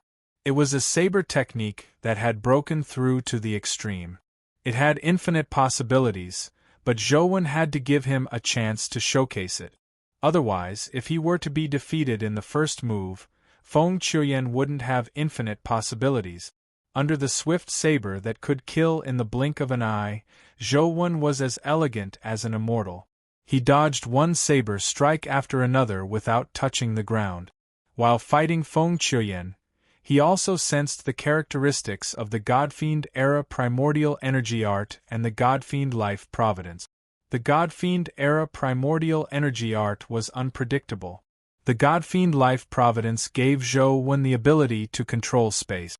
With the Godfiend life providence, Zhou Wen could treat the sky as flat ground. To him, there was no difference between up and down. Wherever he was, the void was the land. With such an ability, Zhou Wen had more choices when using his movement techniques than the average person. Many actions that others couldn't do were easy for Zhou Wen. In the past, Zhou Wen had only used the Godfiend life providence to provide him with the ability to control space. He didn't think too much about it, but now that he carefully sensed the Godfiend life providence, he realized that with the Godfiend life providence, he could do far more than he imagined. Just like the Dragon Gate Fairy skill, with the Godfiend life providence, there were many actions that required him to borrow strength. He could completely eliminate them because he didn't need to borrow strength at all. He could directly walk in the air, saving him a lot of time and primordial energy. There were some places that required him to breathe, but he didn't need to. Chapter 356. The Godfiend life providence made Zhou Wen the master of the sky. He was freer than a bird. After Zhou Wen gained a deeper understanding, he realized that in such a state, he could do many things that others couldn't imagine. Feng Qiuyan held back in the beginning, afraid that his saber would injure Zhou Wen. However, the more he fought, the more he realized that Zhou Wen's movement technique was too strange and unbelievable. He had never seen a person who could fight him while floating in midair with his head down. He could even fight him while lying down in midair. It was as though the laws of science didn't exist for Zhou Wen. It completely shattered Feng Qiuyan's previous experience in fighting humans. Many of the movement techniques that Zhou Wen displayed were things he had never thought of before. Zhou Wen's movement techniques had broken through the imagination of humans. Coach is indeed a coach. This excited Feng Qiuyan as he brandished his saber to fight Zhou Wen. He wanted to see more of Zhou Wen's strange movement techniques. Zhou Wen's movement techniques became more and more strange, but Feng Qiuyan's saber techniques became more and more peaceful. Feng Qiuyan seemed to be truly comprehending the profundities of stillness. With the power of the Godfiend life providence, Zhou Wen began to gain an advantage, but gradually, he realized that every slash from Feng Qiuyan made him feel extremely uncomfortable. It was as though he had sealed off all the changes in his movement techniques, making him feel as though he had returned to his natural state. Zhou Wen was already immersed in the battle. He was completely focused on the battle, and as he fought, he thought of a way to escape his present predicament. However, no matter how Zhou Wen's movement techniques changed or how strange they were, they couldn't shake Feng Qiuyan's saber technique.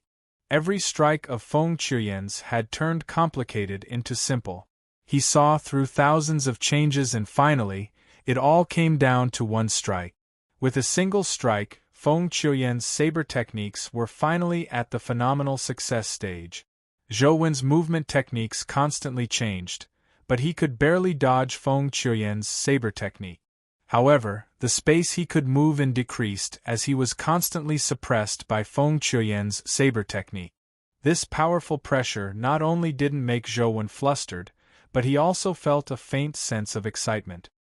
His mind was calmer and clearer than ever. Zhou Wen constantly searched for a possibility of cracking Feng Qiuyan's saber technique.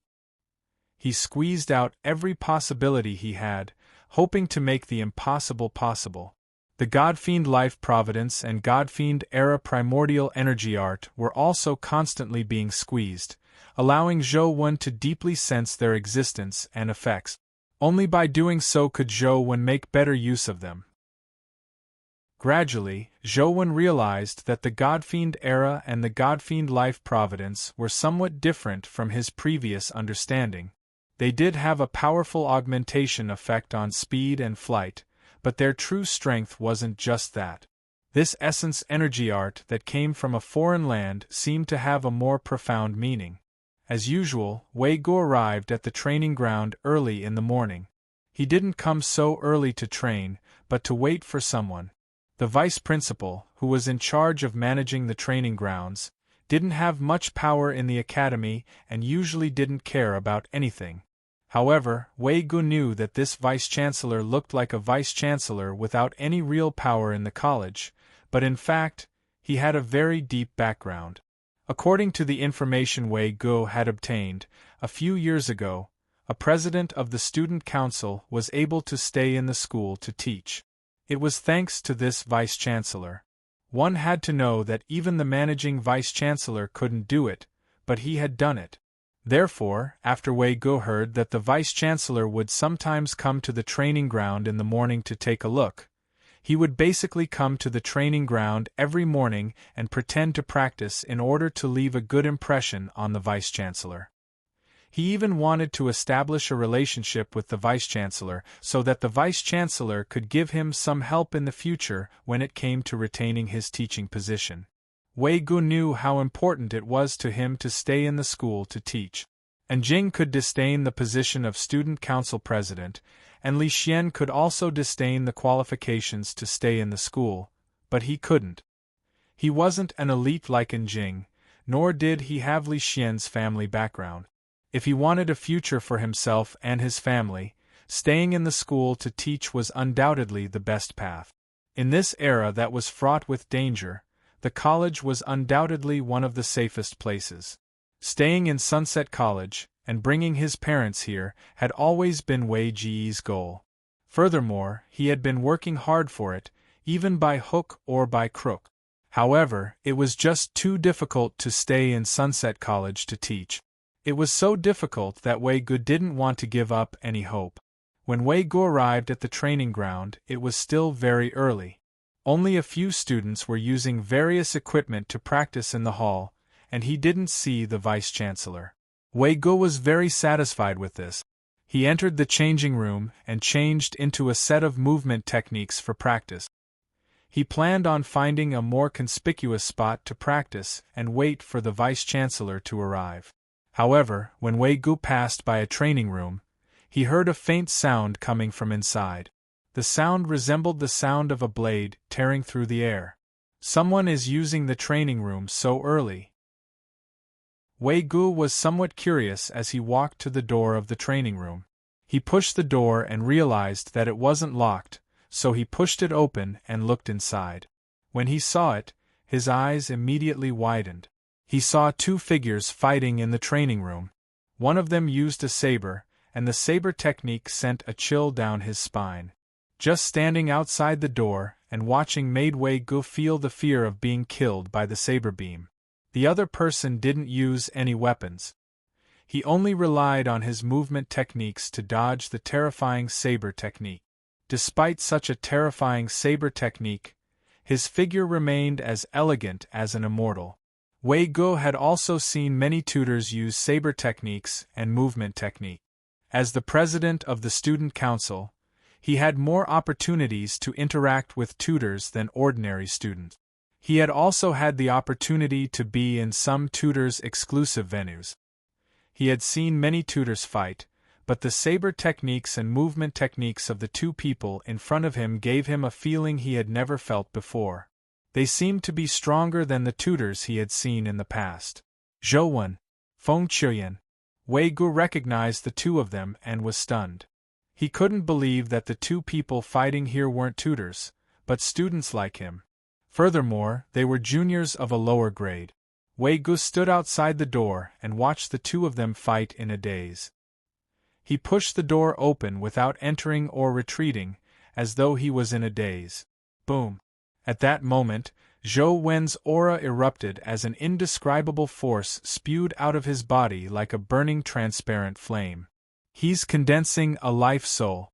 Wei Ji's pupils constricted as he stared intently at Zhou Wen, who was in midair, as though he had been petrified. Chapter 357. That's not speed. It's not spatial control. It's the trajectory of space. Zhou Wen seemed to gain some enlightenment as a force suddenly erupted from his body. The force contained the power of the God-fiend life providence and Zhou Wen's essence, vitality, and spirit. The strange force distorted space as it burned like transparent flames. As for the transparent flames, they eventually gathered towards Zhou Wen's left middle finger, condensing into a strange ring on his finger. The ring looked very strange. It seemed to be made of black iron. It didn't have any luster and didn't look gorgeous. It wasn't even considered exquisite or beautiful.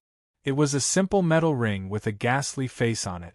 However, the ghastly face was very strange. Half of the face looked abnormally ugly like a devil, while the other half looked very beautiful. Zhou Wen looked at the strange ring on his left middle finger, as though some information had entered his mind. He instantly knew the ring's name and some of its uses. Lost Nation? Zhou Wen was somewhat puzzled. Why was the life-soul condensed from the God-fiend era a ring? Furthermore, it had the name Lost Country. It didn't seem to have anything to do with the God-fiend era primordial energy art or the God-fiend life providence. Feng Qiuyan's saber didn't give him time to think carefully. The swift saber had already slashed in front of him. As Zhou Wen was looking at the life-soul ring he condensed, Lost Country, he was momentarily distracted. By the time he realized it, the saber was already in front of him. Seeing that Zhou Wen didn't dodge, Feng Qiuyan jumped in fright. He wanted to retract his saber, but the saber was too fast. Furthermore, it was about to touch Zhou Wen's clothes. At such a short distance, there was no room for him to retract his saber. Wei Guo, who was standing at the door, was alarmed as well. He imagined that Zhou Wen was about to bleed. However, in the next second, the two of them saw Zhou Wen vanish into thin air in front of Feng Qiuyan. Feng Qiuyan's saber slashed over, but it didn't touch anything. Feng Qiuyan couldn't help but be taken aback. Zhou Wen had really vanished, and it wasn't an illusion caused by his extreme speed. No matter how fast he was, he would leave a trajectory. However, he didn't see Zhou Wen's trajectory, so he had no idea where Zhou Wen had gone. Feng Qiuyan sheathed his saber and looked around, only to see that Zhou Wen was standing less than a meter behind him. He had no idea how Zhou Wen had gotten there or when he had arrived. Coach, you have also condensed a life soul to advance to the epic stage? From his point of view, it was only natural for Zhou Wen to condense a life soul to advance to the epic stage. However, he had forgotten that Zhou Wen was actually about the same age as him. It was indeed surprising that he could condense a life soul at this age. Outside the training room, Wei Guo had already closed the door. He stood with his back against the wall and his eyes closed. His breathing was heavy, like the panting of a beast. 17 years old. They should only be 17 years old. They actually condensed a life soul. Wei Guo kept replaying the scene of Zhou Wen condensing a life soul in his mind. He couldn't wipe it away. Wei Guo suddenly felt that there was no point in working hard for so long and spending so much effort. If he could condense a life soul at the age of 17, no, even now, if he could condense a life soul to advance to the epic stage, there would be no need for him to do so much. If he could condense a life soul to advance to the epic stage in university, the school would take the initiative to beg him to stay in school even if he didn't beg for it. If they can do it, so can I. Wei Guo clenched his fists and suddenly opened his eyes, a glint flashing in them. He suddenly came to a realization. In the past 2 years, he had spent too much effort on managing his relationships, but he had forgotten how he had been admitted to Sunset College and what he had relied on to become the president of the student council. Genius. I'm also a genius. Wei Guo recalled the time when he had just been admitted to Sunset College as the city's top student. In just a year, He had defeated many competitors with his hot-bloodedness and drive, finally becoming the president of the student council. However, after he became the president of the student council, he came into contact with things he couldn't have come into contact with in the past. He learned some things he didn't know in the past. The powerful influence that power and wealth had on the world left him confused. It made him yearn to approach power and wealth, gradually forgetting his root. However, today, seeing Zhou condense a life soul to advance to the epic stage, as well as seeing Feng Chuyen advance to the epic stage, suddenly woke him up. Without a foundation, no matter how hard I work, it's impossible for me to enter the center of power and wealth. I don't have a background like Li Xian and Jing. I can only rely on myself, but what have I done in the past 2 years? I actually wasted my most precious thing to exchange for a little pity from those high and mighty people. Wei Gu clenched his fists tighter as his eyes turned sharper. After a long while, Wei Ji's eyes gradually calmed down.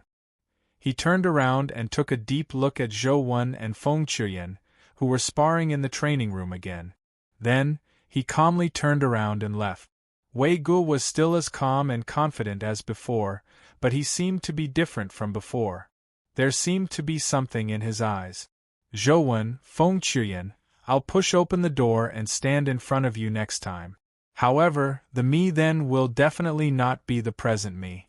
Wei Gu walked to the training grounds door and happened to see the vice-chancellor enter. As usual, he politely bowed and greeted him, but he didn't stay for long. After greeting him, he walked out of the training ground. Zhou was in a good mood after condensing the God-fiend Era Life Soul. After practicing with Feng Chuyen the entire morning, he had more or less figured out Lost Country's abilities. Furthermore, Lost Country's introduction in-game was much clearer than Slaughterer's. Lost Country, primordial body condensation of spatial energy, has the ability to change spatial trajectories. To put it simply, Lost Country's ability was true teleportation. Zhou could use Lost Country to teleport to any spot within 10 meters. However, Lost Country's teleportation ability could only be used once every 24 hours. However, this wasn't the main point. Zhou believed that as Lost Country grew, the teleportation distance would increase and the interval between uses would decrease. Zhou, who was very interested in escaping skills, was very satisfied with Lost Country's ability. However, this was only a manifestation of Lost Country's abilities. The other abilities still needed Zhou to develop them himself. What puzzled Zhou was that the trajectory annotation behind his speed attribute had disappeared, but the other 3 annotations were still there. Chapter 358. It seems that the appearance of the lost nation caused the suffix orbit to disappear. Since the Godfiend Era can condense a life soul, the other 3 essence energy arts should also be able to condense a life soul. Zhou planned on spending some time to condense a life soul for the remaining 3 essence energy arts. Lost Country has true teleportation abilities. I wonder what abilities the remaining 3 life souls have? Zhou thought for a moment and planned on starting with the Ancient Sovereign Sutra. Why did he start with the Ancient Sovereign Sutra? It was because he couldn't figure out the other 2 primordial energy arts for the time being. The Tao Sutra was profound and difficult to understand. Apart from recovering his primordial energy, Zhou hadn't discovered anything special about it. It probably wasn't that simple to comprehend its true meaning. The Small Perfection of Wisdom Sutra was related to the body and the 6 senses, so Zhou couldn't think of a good way to improve it. In comparison, the Ancient Sovereign Sutra seemed to be more direct. It greatly augmented his strength and came with fire elemental attribute. Zhou felt that it wouldn't be difficult for him to comprehend more fire elemental powers. Zhou looked at the dungeons he had. There weren't many dungeons with fire elemental dimensional creatures. Only the Fire God platform had one. However, Zhou had already attempted techniques like the Firebird many times, but he failed to figure out anything. Therefore, Zhouwen planned on changing locations. Dragon Gate Grotto didn't have any particularly powerful fire elemental dimensional creatures. Mount Laojun and Ant Nest didn't have any fire. Similarly, Tiger Cage Pass didn't have any, and Pool City was a vast ocean. Most of the creatures on the Zhuolu battlefield were poison elemental creatures, so there was no fire. The current game dungeons really don't have any fire-type creatures. All Zhouwen could do was try a new dungeon.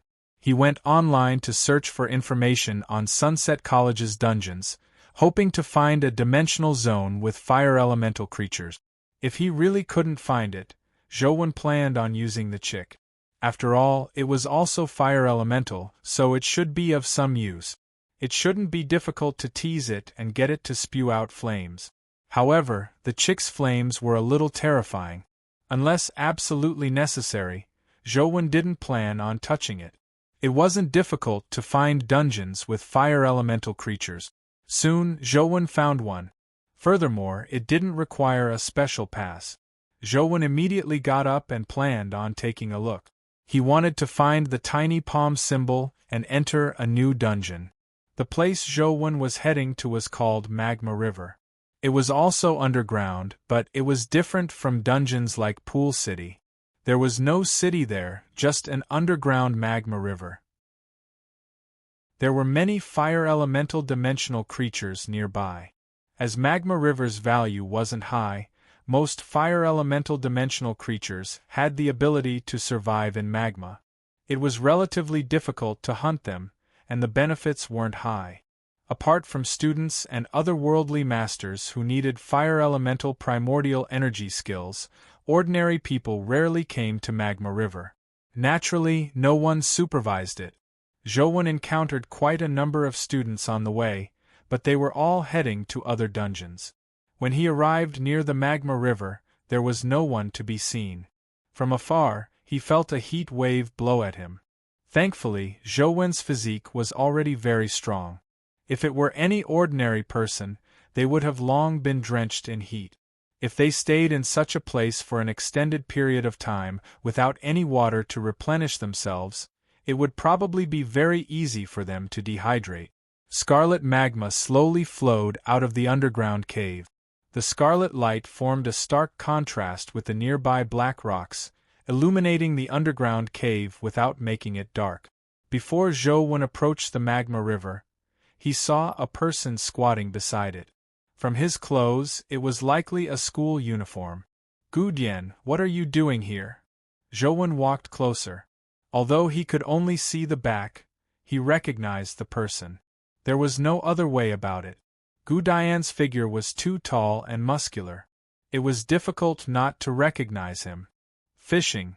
Gu Dian turned his head to glance at Zhouwen and only said 2 words. Then, he turned his head back and continued staring at the magma river. "Fishing here? What fish are you fishing for?" Zhouwen walked to Gu Dian's side and looked down. He saw Gu Dian pulling a rope as thick as a thumb. The rope was snow-white and crystalline. It looked like it was woven from silk. The rope hung into the magma below, but it wasn't burned by the magma. It didn't look like ordinary silk. He was about 3 to 4 meters away from the magma, but the heat was already very thick. However, Gu Dian didn't sweat a single drop as he stared at the magma river with a deadpan expression. "Goldfish." Gu Dian spat out another word as though his words were very valuable. It was as though he was afraid that he would lose out if he said too much. "There are goldfish in such a place?" Zhouwen didn't believe that there were goldfish here. He had only heard of fire-armored crocodiles and magma worms. If crocodiles were considered fish, then there were indeed fish here. However, the fire-armored crocodiles were black and had magma-like fire patterns on their bodies. They weren't golden. "Yes," Gu Dian answered with certainty. "Then take your time fishing. I'll go elsewhere to see if there are any fire-armored crocodiles." Zhouwen was just about to follow the magma river upstream to see if there were any tiny palm symbols nearby when he suddenly saw the rope in Gu Dian's hand shake violently. Gu Dian tightened his grip on the rope with both hands. His legs were like stakes that were nailed to the rock. The rope was taut as it hung down to the other end of the magma.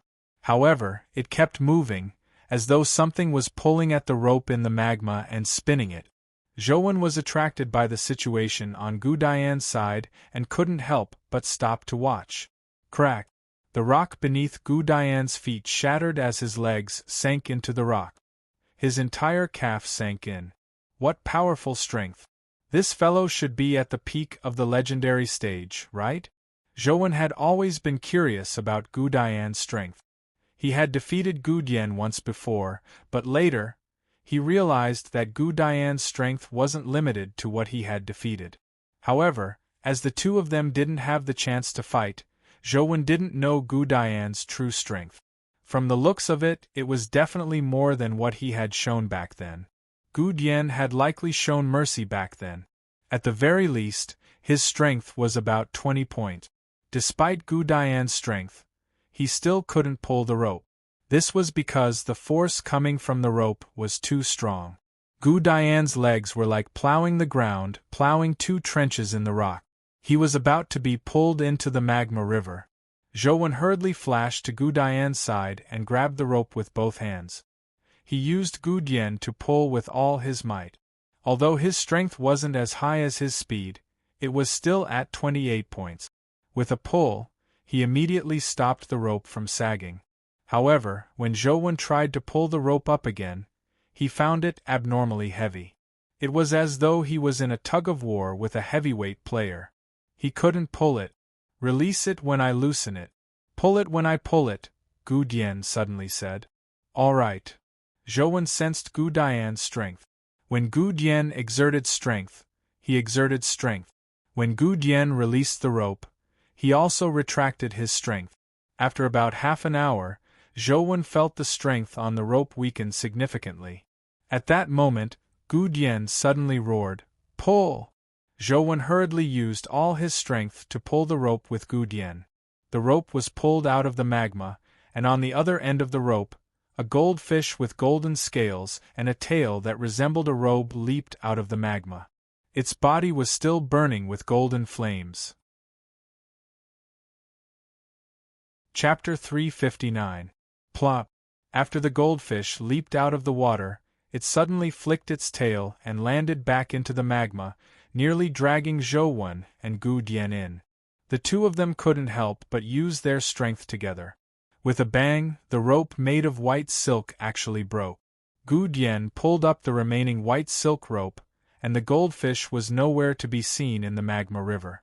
The magma gradually returned to its calm state.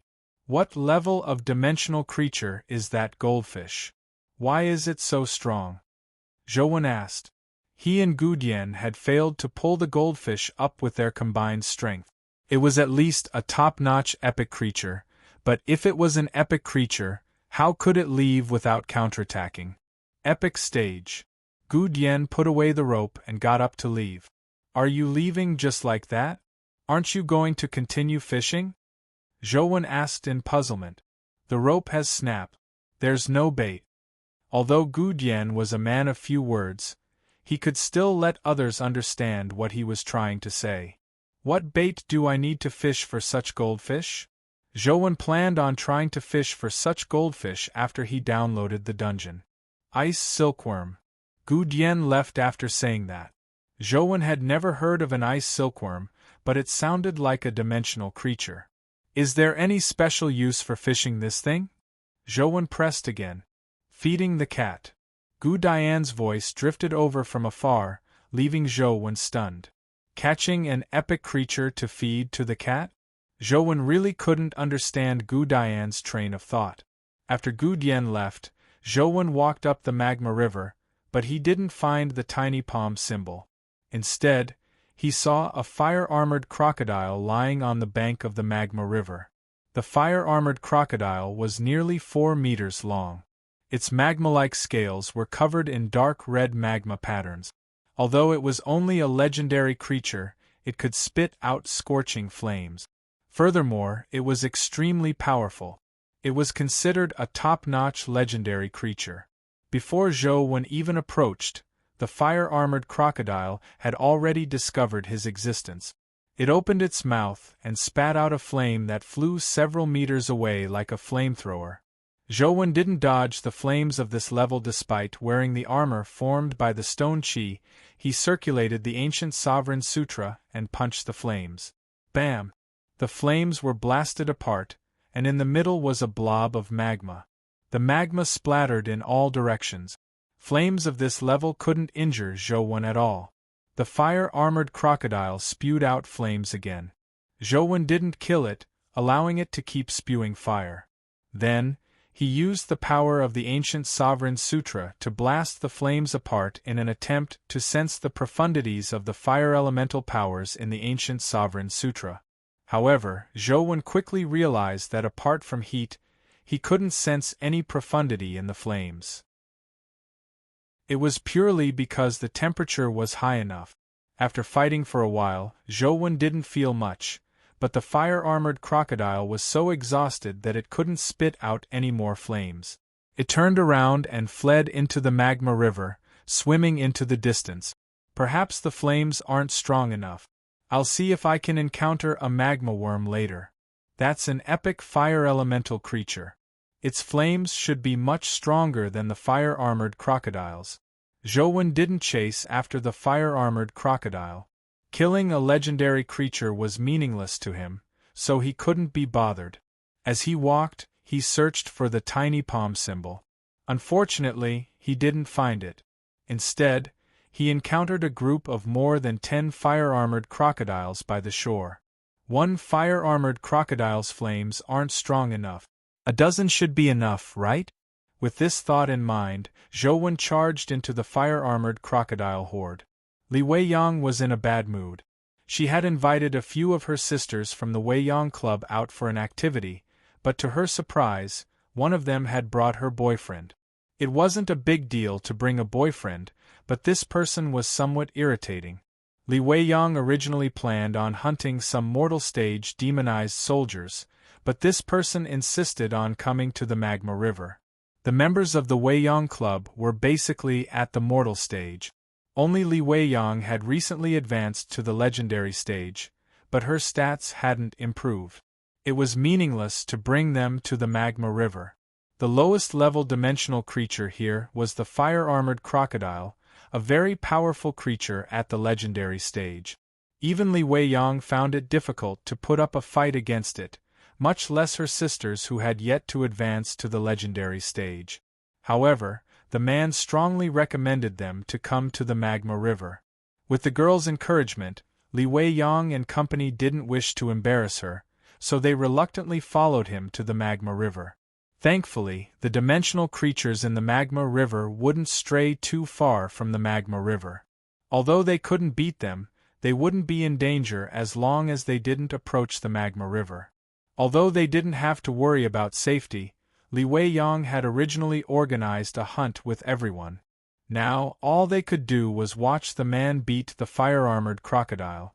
Apart from the man's girlfriend, Sully, who kept praising her boyfriend, the other girls found it boring. Zheng Tianluan killed a fire-armored crocodile and was lucky enough to drop a strength crystal.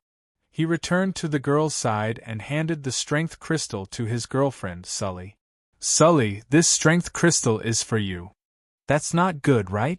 I'm still at the mortal stage. Isn't it a waste to use a legendary crystal?" Although Sully said that, she couldn't hide the joy on her face. "Take it. Killing legendary creatures isn't difficult for me.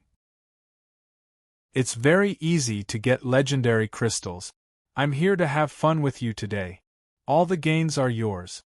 Zheng Tianluan tactfully stuffed the strength crystal into Sully's hand, but he couldn't help but feel the pinch.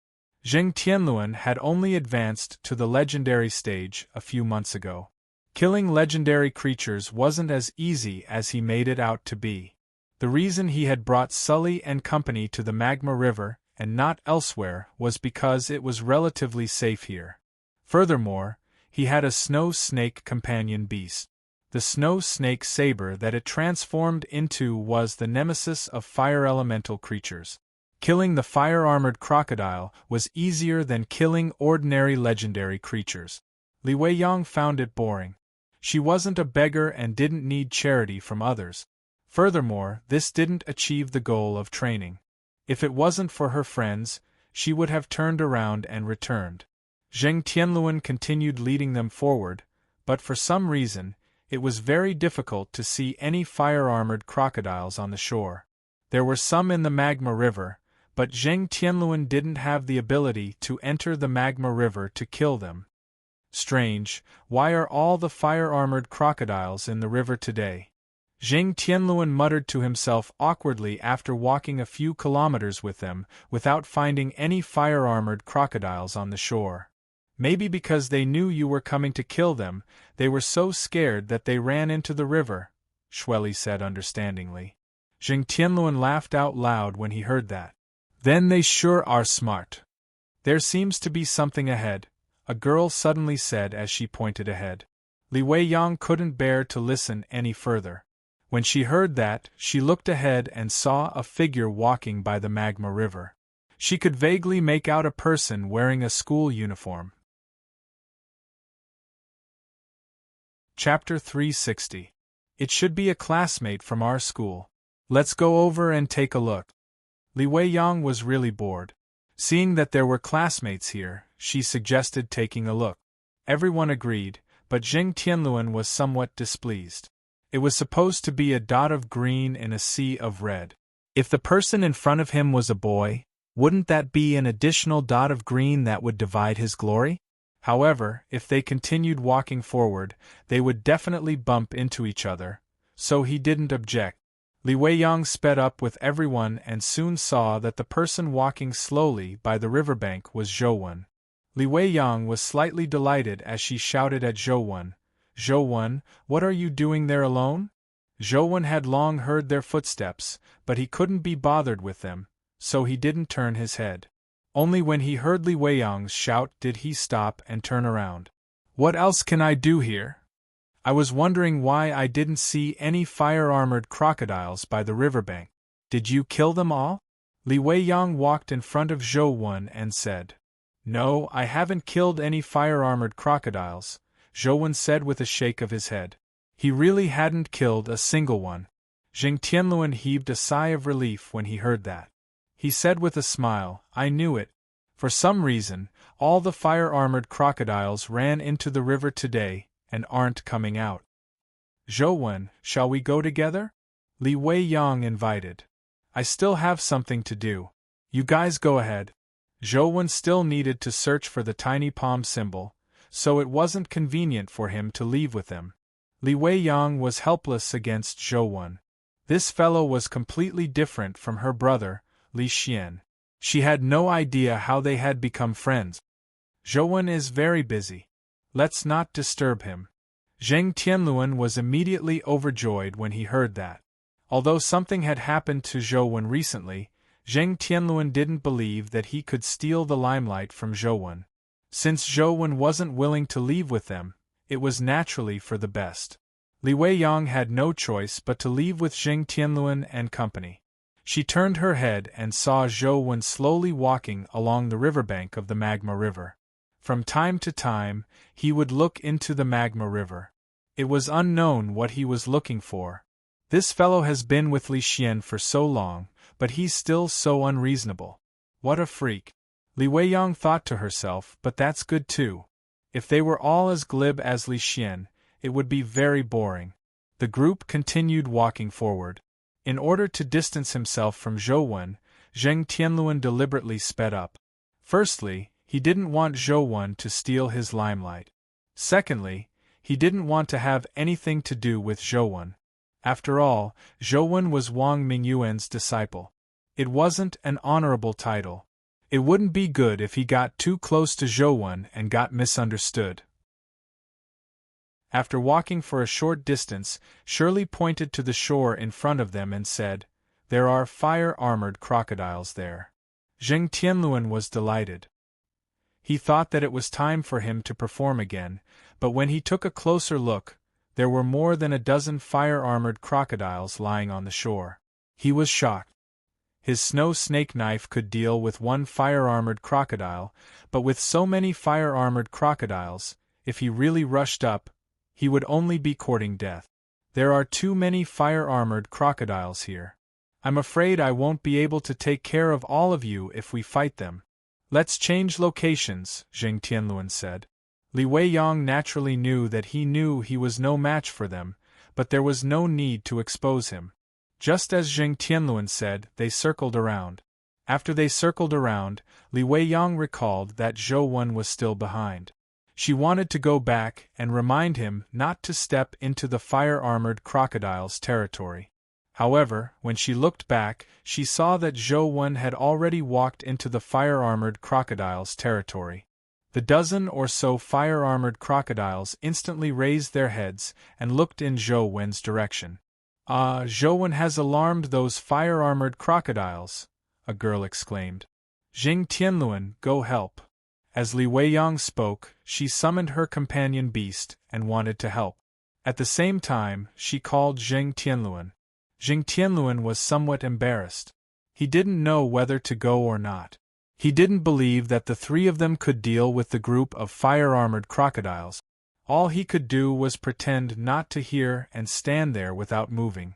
When Li Weiyang rushed out more than 10 meters, she saw the fire-armored crocodiles move, but they didn't charge at Zhou Wen. Instead, they scrambled towards the magma river as though they had seen a ghost. She heard splashing sounds in the magma river as the fire-armored crocodiles jumped into the magma river one by one, desperately swimming to the other side of the magma river. Li Weiyang couldn't help but stop as she watched this scene in astonishment. The fire-armored crocodiles were famous for their fiery temper. Ignoring humans, even dimensional creatures stronger than them would dare to spit out a mouthful of magma. Li Weiyang had never seen such a scene before. Zheng Tianluan and company were also dumbfounded. Wherever Zhou Wen passed, the fire-armored crocodiles would scramble to escape as though they were terrified to the extreme. As there were too many fire-armored crocodiles, one of them ran too slowly and failed to escape into the magma river before Zhou Wen arrived. Zhou Wen stepped on its tail. The fire-armored crocodile immediately seemed to be petrified as it lay there motionless, its body still trembling. Zhou Wen extended his hand and smacked the fire-armored crocodile's head a few times, hoping to provoke it to spit out flames. However, the fire-armored crocodile had a backbone. It lay there motionless. Not only did it spit out flames, it didn't even open its mouth. From the looks of it, these fire-armored crocodiles are the ones that escaped previously. Zhou Wen couldn't help but feel depressed. He had previously fought a horde of fire-armored crocodiles and made them spit out flames for him to study the ancient Sovereign Sutra. However, the fire-armored crocodiles had run out of fire, and he hadn't figured out anything. Later, the fire-armored crocodiles ran away. He never expected them to be the ones he had encountered previously. "Let's go." Zhou Wen released his foot gloomily. Only then did the fire-armored crocodile feel as though it had been pardoned. It quickly sprawled towards the magma river and jumped in with a plop. Li Weiyang and company were dumbfounded. They found it unbelievable that the ferocious dimensional creature they knew was a fire-armored crocodile. It was like a mouse that had encountered a cat. After passing through the area, Zhou Wen arrived at Li Weiyang and company. He didn't say a word as he walked past them and continued walking upstream. "How cool! Don't you know that Zhou Wen has a girlfriend?" a girl said with reddened eyes. "Definitely not. I heard that he's a famous gaming geek," another girl said. "What gaming geek? He should be a god. Didn't you see? Those legendary fire-armored crocodiles don't even dare move in front of him. He's just too godly," the girl from before retorted. "What a pity. If he wasn't Wang Mingyuan's disciple, he would definitely become a famous expert in the Federation in the future." Li Weiyang sighed inwardly. She knew very well how terrible Wang Mingyuan's matter was. Luoyang's Wang family had a powerful backer, but they were basically done for. It would be difficult for them to enter the core of the Federation's power in the future. As Wang Mingyuan's student, Zhou Wen had long been blacklisted by the Federation. If it wasn't for the Yin family protecting him, The bureau would have long captured him for interrogation. Chapter 361. Zhou ignored them and continued walking along the riverbank. Wei Yang, let's follow and see what Zhou is doing, a girl suggested. That's not a good idea, right? Li Wei Yang was somewhat hesitant. Since Zhou didn't kill the fire-armored crocodiles, it was obvious that he wasn't here for them.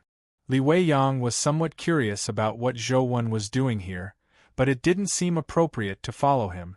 The magma river is so huge. It's not like only one person is allowed to hunt.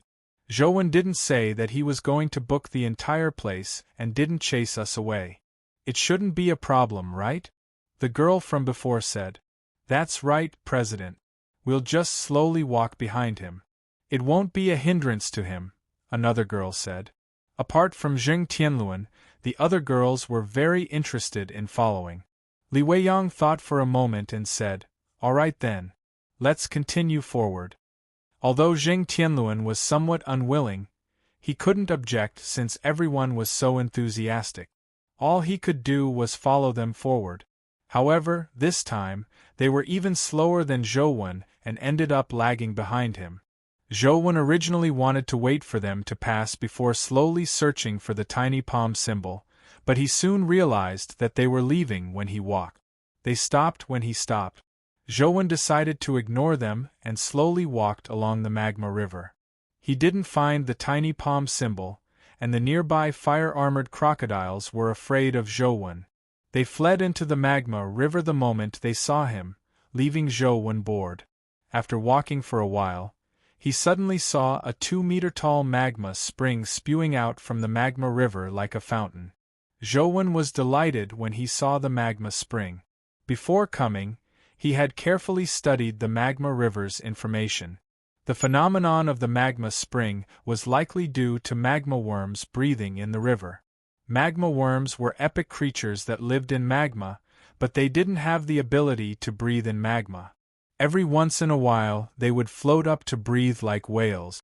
Li Weiyang and company, who were following behind, also saw the magma spring and guessed that there were magma worms there. However, they soon saw Zhou walk towards the magma spring. Zhou, be careful. There are magma worms there, a girl warned Zhou. I know, Zhou answered. He had already walked to the bank and looked at the magma fountain in the middle of the river. Don't tell me Zhou is here to hunt magma worms? The girl guessed. It can't be. Magma worms are epic creatures. Although Zhou is very strong, the difference between the legendary stage and the epic stage is huge. Furthermore, the magma worms are in the magma river, giving them the geographical advantage. How can they be killed? Another girl said. They should just be taking a look. Not to mention the students, even those teachers wouldn't easily provoke the magma worms. Zheng Tianluan was speaking the truth. The chances of winning in a place like the magma river were too low. If one accidentally fell into the magma river, they would definitely die. Without being fully prepared, even epic experts wouldn't take the risk to kill magma worms. As they spoke, they saw Zhou summon a huge sword. The sword looked ferocious and terrifying. It was unknown what companion beast it was. Look, Zhou is about to take action. He's indeed here to kill magma worms, a girl said excitedly. As she spoke, Zhou had already slashed at the magma fountain. The sword beam produced a sword beam that spun like a wheel of light as it slashed at the magma fountain. Bam! A crack immediately appeared in the magma fountain. In the next second, magma churned as a section of the magma river that was dozens of meters long began to stir. The middle of the magma river suddenly rose as magma flowed to both sides. A massive creature lifted its body from the magma river. The monster's body was covered in magma. Just the part of its body that extended out of the magma river was more than 10 meters long. It looked like a gigantic magma snake. This magma worm is huge. Just the part that's exposed is more than 10 meters long. I wonder how long it's down there. Its strength must be extremely terrifying. Will Zhou be all right? A girl said worriedly. Li Weiyang was also worried. The larger the magma worm, the stronger it was. Typical magma worms could reach 10 meters, and their strength was considered top-notch among epic creatures. The exposed part of this magma worm was already more than 10 meters long. Its strength was definitely unimaginably terrifying. Magma worms' growth was different from ordinary dimensional creatures. They were especially weak when they were born. They lived up to their name as a worm that was only the length of a finger. After magma worms were born, they would absorb certain microscopic substances in the magma, allowing the substances to attach themselves to them. This way, their bodies would gradually grow larger. Not only could these microscopic substances become their armor, but they could also provide them with powerful fire elemental energy. Therefore, the larger the magma worm, the more terrifying its strength. The fire elemental energy it could produce was also stronger. This magma worm was probably about 30 meters long. It was definitely an overlord-level existence among magma worms. The fire elemental power it could produce was probably something even epic experts wouldn't dare underestimate. Boom! The gigantic magma worm opened its mouth and spat out a mouthful of flames at Zhou. The flames were crimson with a hint of gold as they surged towards Zhou like a river of magma. The girls' hearts leaped to their throats, but Jing Tianluan thought to himself, "You deserve to be burned to death by the magma worm for stealing my limelight." Jing Tianluan didn't like Zhou, but their feud didn't begin today. Back at the comprehensive test, Jing Tianluan had prepared a method to cheat, but he didn't use it. Instead, he ended up benefiting Zhou. Although Zhou hadn't forced him, he didn't have a good impression of Zhou because of this. Now that he saw Zhou provoke such a sick magma worm, he hoped that Zhou would be killed by it. Just as the terrifying flames were about to land on Zhou raised the sword in his hand above his head. He circulated the ancient Sovereign Sutra and injected his primordial energy into the sword as he cleaved at the flames that filled the sky. The sword beam tore through the sword and met the terrifying flames. It can't be. Zhou wants to forcefully resist the magma worm's flames? Li Weiyang was alarmed. After all, it was an epic creature. She originally imagined that Zhou would think of a way to dodge, but she never expected him to face it head-on. She didn't know that Zhou had already advanced to the epic stage. She felt that it was too rash for Zhou to face an epic magma worm head-on with his legendary body. The other girls were also shocked. The sword light and the flame had already collided. In the next second they saw a beautiful scene. The sword beam that resembled a wheel of light sliced the flames that filled the sky into two. Furthermore, it didn't stop as it slashed at the magma worm's body. Chapter 362. The sword beam that resembled a wheel of light slashed at the magma worm's body. Like a chainsaw cutting through steel, sparks flew and magma splattered. The golden crystal-like body was sliced apart by the sword beam. The gigantic worm was sliced into two as it fell into the magma river. Boom! The magma worm's body fell into the magma river, stirring up a magma wave that was tens of feet tall. Li Weiyang and company were already dumbfounded. They felt that Zhou, who was standing by the magma river with a sword in hand, was like a god. Too powerful. He killed the magma worm with one strike. He doesn't look like a student at all. A girl stared at Zhou with glowing eyes as she muttered to herself. He's indeed not a student. Don't forget who his teacher is, Jing Tianluan replied coldly. Seeing the girls look at him like they were infatuated with him, including his girlfriend, Sully, Jing Tianluan was extremely displeased. When Li Weiyang heard Jing Tianluan's words, her expression immediately sank. Jing Tianluan, don't spout nonsense. Zhou is Zhou. It has nothing to do with his teacher. That's right. Zhou is so handsome. He definitely has nothing to do with those terrifying people. The girls spoke up for Zhou. Zhou Wen slashed open the magma worm's body with one strike and saw a white worm that looked like a silkworm drop out from its head. Although Zhou Wen's teacher had always taught him how cute silkworms were when he was in school, he had never found them cute. Instead, he found them somewhat terrifying. Therefore, Zhou Wen didn't hesitate to slash out, hoping to slay the magma worm's body. However, before Zhou Wen's sword beam could land, he saw a magma pillar suddenly explode from the magma river. A golden figure leaped up from the wave. It was covered in golden scales and had a tail that resembled a robe. It looked especially enchanting. Goldfish. Zhou Wen immediately recognized it. It was the goldfish that Gu Dian had caught, but he didn't know if it was the same one. The goldfish leaped up from the magma river and swallowed the magma worm. Then, it fell into the magma and vanished with a flick of its tail. F*ck, you dare to steal my prey! Zhou Wen widened his eyes. He never expected that the magma worm he was about to kill would be snatched by a goldfish. With a thought, the white shadow of poison on his back transformed into a pair of wings and appeared on his back. It carried his body above the lava river and slashed at the place where the goldfish had landed. Bang! A deep mark that was more than 10 meters long appeared in the lava. The goldfish leaped up and landed on the other side of the lava river.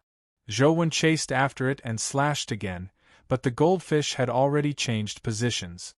Zhou Wen chased after the goldfish in midair as he constantly slashed out with sword beams. However, the goldfish was extremely slippery. Zhou Wen failed to hit it despite slashing out several sword beams. Instead, it fled upstream. Li Weiyang and company chased after Zhou Wen from the shore, but Zhou Wen's flying speed was much faster than theirs. Soon, he left them in the dust and soon, they couldn't see him anymore. Seeing that they couldn't catch up, they had to stop. He's also a student of Sunset College, but Zhou Wen is only a first-year student. Why is he so strong? A girl sighed. That's right. He's really too strong. He's even stronger than President Wei Gu.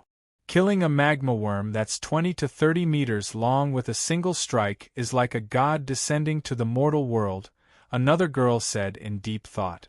Jing Tianluan said coldly, I don't think there's anything special about him.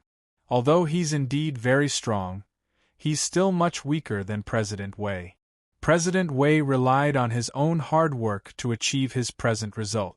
Zhou Wen only has a good family background and many powerful companion beasts.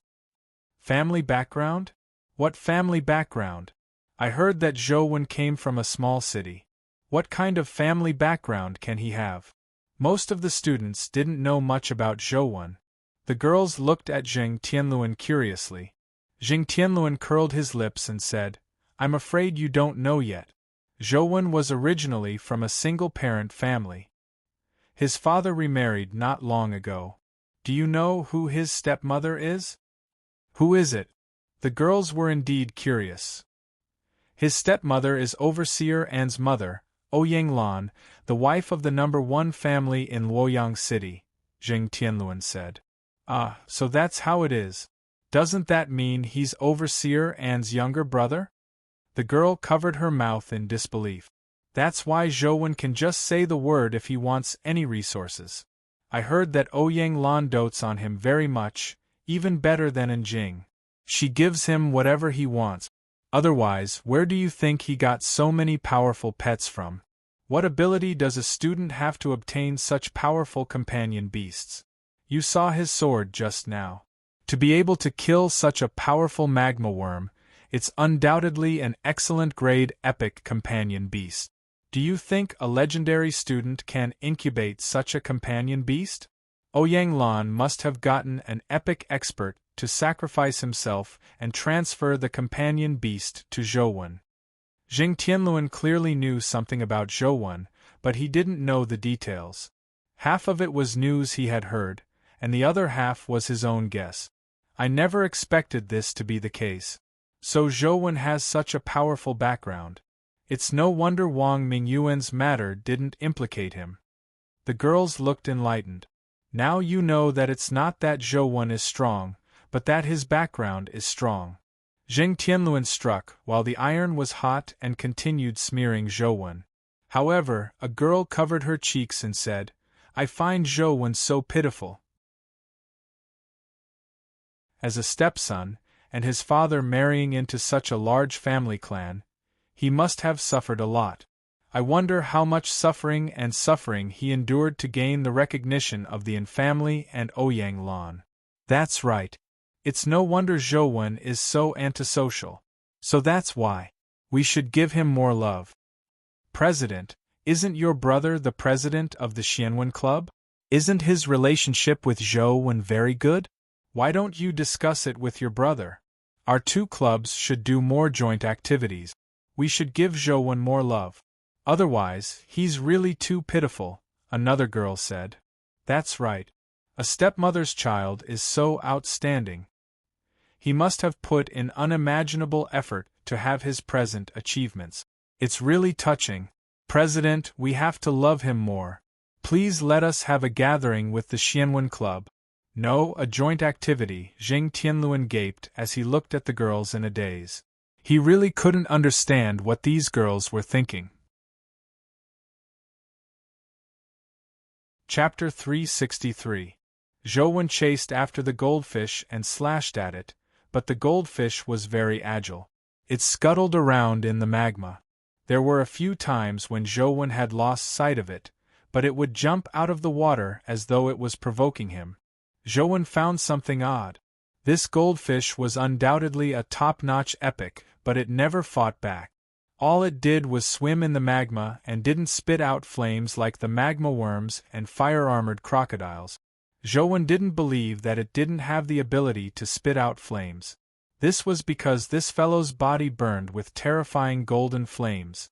Even rocks would melt when they touched the flames on its body. How could it not have the ability to attack with flames? Previously, when Gu Dian was fishing for the goldfish didn't fight back. It had already left Zhou puzzled, but now it was even stranger. Could it be that this is a dimensional creature that doesn't know how to attack? Zhou thought about it and felt that something wasn't right. This fellow wasn't a vegetarian.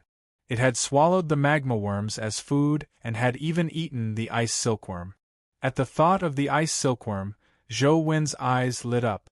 Could it be that the goldfish lost the ability to spit out flames because it ate Gu Dian's ice silkworm?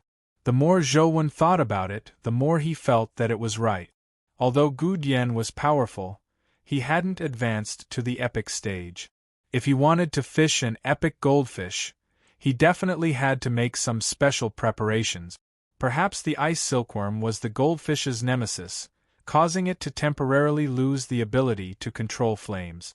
In that case, this goldfish might very well be the one Gu Dian caught. Zhou lost track of the goldfish once again, but not long after, the goldfish jumped up from the magma not far away as though it was provoking him. When it jumped into the magma, it deliberately swung its cloud-like tail, causing the magma river to splash. I originally wanted to use you to gain insight into the profundities of fire elemental powers. Since you have a death wish, don't blame me. With a thought, Zhou switched his primordial energy art to the Godfiend era. The Godfiend life providence appeared and he summoned the lost country life soul. A strange ring appeared on Zhou's finger. Zhou stared at the magma river and indeed, the goldfish jumped out again after a while.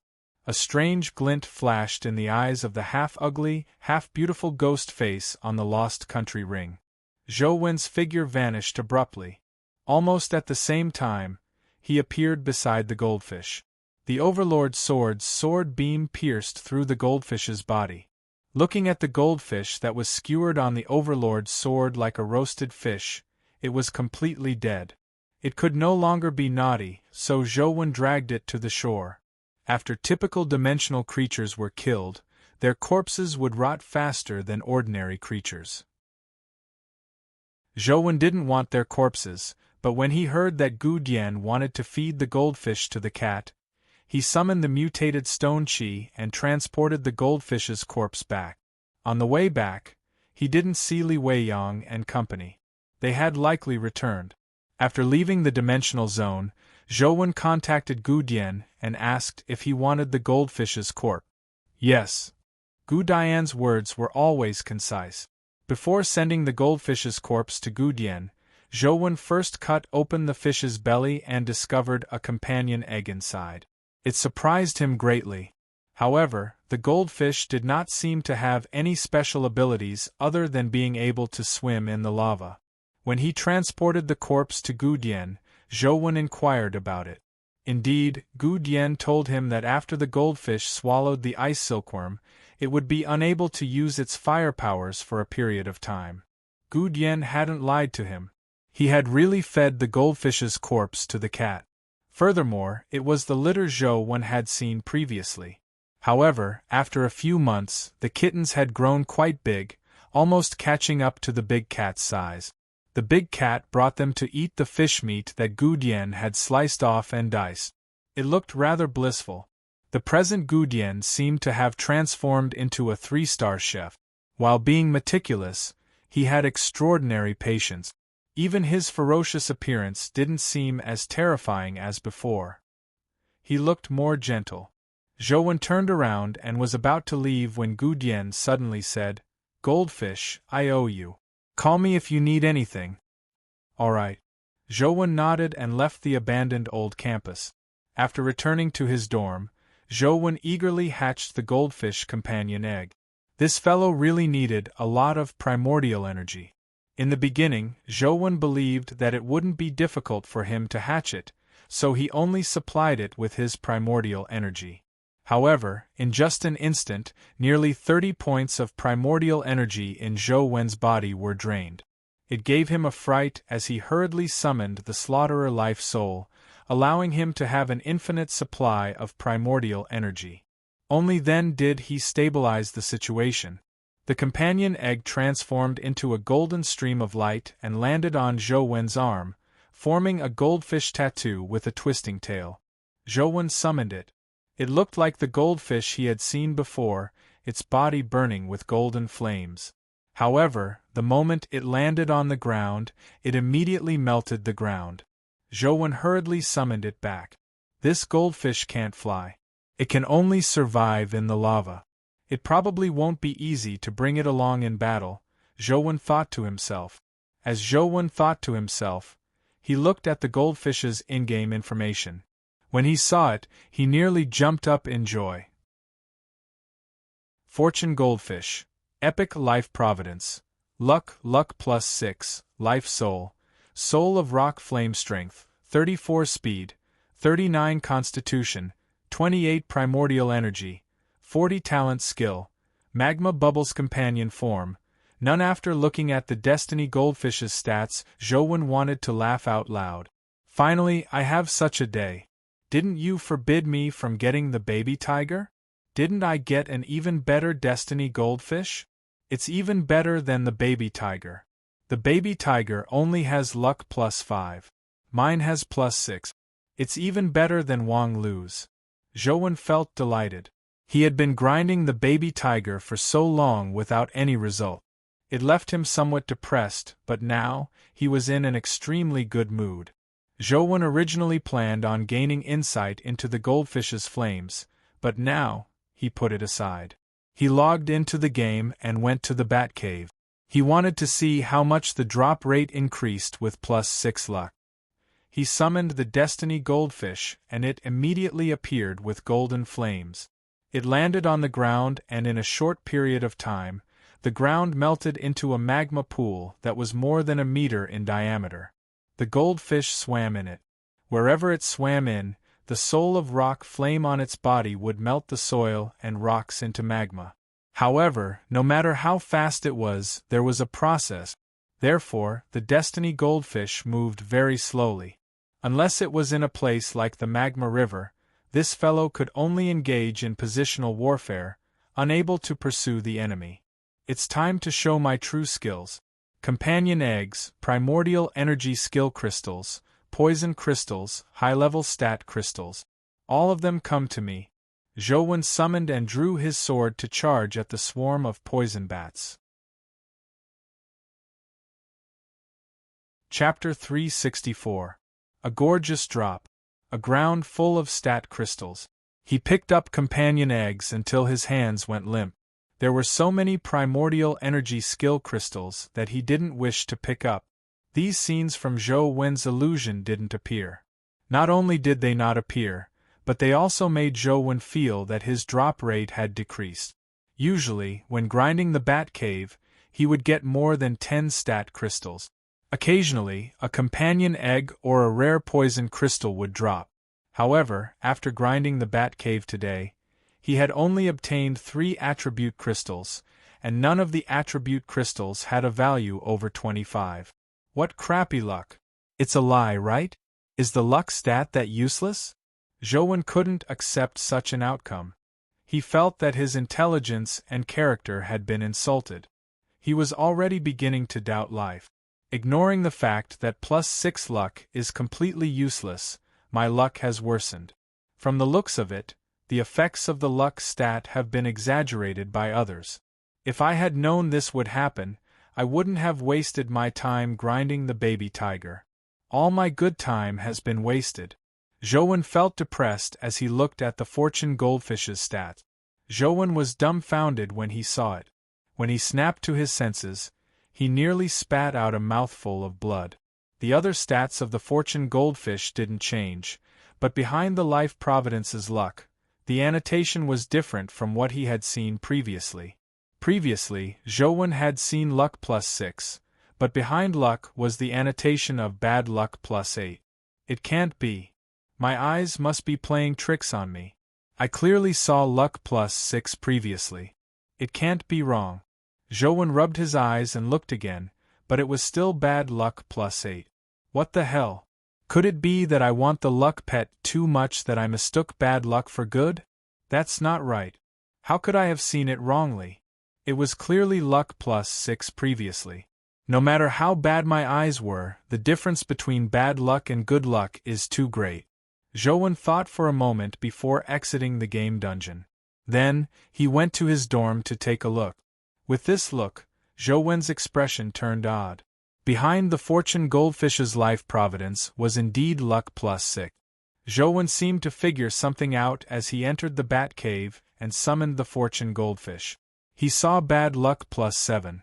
Compared to before, his bad luck wasn't as high, but he was still extremely unlucky. He had no luck at all. After taking 2 steps with the Providence goldfish, Zhou Wen realized that his bad luck went from +7 to +8. Damn, it turns out that this guy doesn't just add luck. He can also add misfortune in different places. Zhou Wen circled the bat cave with the goldfish and realized that his bad luck kept changing between 3 to 9. Only in a special spot did the bad luck vanish. There was a luck +1. Zhou Wen stood on the rock that only allowed his feet to step on.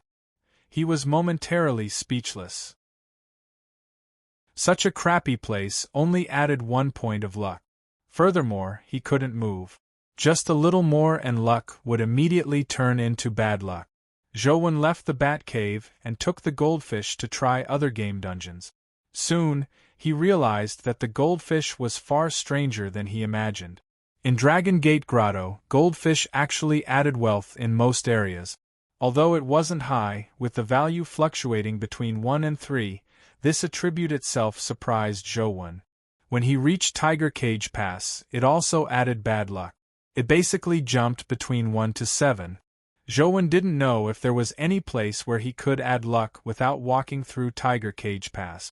Zhou Wen tried several game dungeons and realized that most of them gave him bad luck. Only in the ancient Imperial City dungeon did the goldfish's life providence focus on adding luck. Furthermore, it was rather high, basically fluctuating between 4 to 10. Zhou Wen tried grinding monsters with the augmentation of high luck. It was exhilarating. Just killing a few monsters would result in stat crystals dropping. With a little effort, companion eggs and primordial energy skill crystals weren't difficult to obtain. Ancient Imperial City was famous for having a low drop rate, but with the augmentation of high luck, Zhou Wen still managed to drop quite a number of companion eggs and crystals. However, there were no dimensional creatures worth killing in this godforsaken place. It was useless no matter how many companion eggs and stat crystals dropped. There were no epic dimensional creatures here. The strongest was only at the legendary stage. Brother Goldfish, are you messing with me? Even if the Bat Cave is too close to the underground sea, and you don't like water, I can understand if you don't add luck, but why are you adding wealth luck to me in Dragon Gate Grotto? Can you add luck to me? Zhou words clearly had no effect on the goldfish. When he arrived at Dragon Gate Grotto, the goldfish still added wealth luck. Zhou didn't know what wealth luck was for. Instead, he grinded Overlord Snake in Dragon Gate Grotto for a while, but he didn't see any increase in the drop rate. It was about the same as usual. Where can I find a place to make the goldfish useful? Zhou felt a headache coming on. He felt that the fortune goldfish was too much of a scam. The baby tiger was much more reliable. Unable to find a dungeon that could make the goldfish useful, Zhou had no choice but to temporarily give up on the goldfish's function. He found a place in-game and got the goldfish to constantly explain fire elemental powers. Zhou attempted to comprehend the profundities of the ancient Imperial Sutra by studying the goldfish's fire elemental powers. The golden flames on the goldfish's body were its life soul, rock flame. It was a type of metallic fire that could easily melt rocks and metal. Its primordial energy skill, magma bubbles, was similar to fire. It spat out a blob of magma with powerful explosive power. It was about the same as a powerful missile. However, no matter how Zhou tried to figure it out, he failed to figure out any true meaning. Strange, could it be that I was wrong? Although the ancient Imperial Sutra has a fire elemental attribute, its true profundity isn't fire, Zhou thought to himself. Zhou, quickly come to our activity room. Something big has happened. Li Xian called, sounding panicked. What happened? Zhou hurriedly asked. It's hard to explain over the phone. Quickly come to the grove in the old campus. There are too many of them. I can't handle them. Come quickly. With that said, Li Xian hung up. Is Li Mabai here to cause trouble again? But this is the school. What can he do? Is someone willing to kill in school for him? I heard from Li Xian that there are quite a number of people. Zhou felt that the situation was a little serious as he hurriedly rushed over. Li Mabai had just come to find him, and now that something had happened, it was very likely that there was a connection between the two. Zhou anxiously rushed to where Li Xian was, but the scene he saw nearly infuriated him. He saw Li Xian and a few members of the Xianwen Club eating barbecue with a group of girls.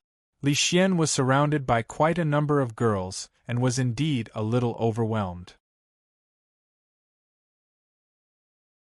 Chapter 365. Zhou, why are you only here now? The meat is almost done roasting. Come over quickly. Li Xian waved at Zhou. What the hell are you doing? Didn't you say that something big happened? Is this the big thing you were talking about? Zhou walked to Li Xian's side and looked at the roasted meat in his hand. Would you have come out if I hadn't said that? Today is a joint event between our Xianwen Club and the Weiyang Club. These items were provided by the Weiyang Club. They have invited us sincerely, so we can't reject their good intentions, right? Li Xian stood up and pointed at the girls beside him. My sister, Li Weiyang. You know her. She's a tigress. Ignore her. Do you have a death wish? Li Weiyang glared at him. My sister is a little fierce, but she's pretty. Just based on her looks, I've tolerated her for more than 10 years. Otherwise, I would have fallen out with her long ago.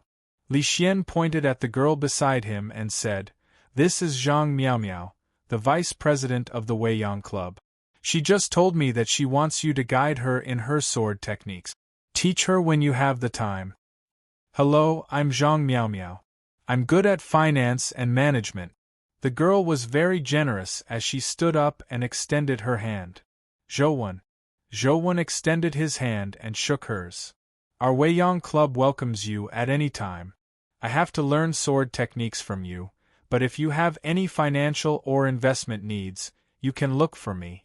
I guarantee you won't be disappointed, Zhang Miao Miao continued as she held Zhou Wen's hand without letting go. I don't have any spare money to invest. Zhou Wen retracted his hand. Li Xian shook his head as he thought to himself, Zhou Wen is really a natural virgin. I should let him cultivate my invincible connate divine art. To his surprise, Zhang Miao Miao didn't mind at all. She said with a smile, it's fine. When you have money in the future, you can look for me at any time. Li Xian was taken aback as he wondered what was going on. When did these women become so good-tempered?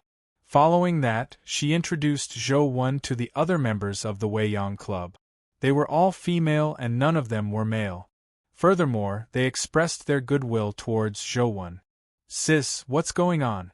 Tell me honestly, is your Weiyang Club targeting Zhou Wen by taking the initiative to join forces with us? You're not thinking of poaching from me, are you? Li Xian couldn't help but secretly ask Li Weiyang when he saw the girls surrounding Zhou Wen and asking him all sorts of questions. Even Zhou Wen's iron-willed personality didn't scare them away.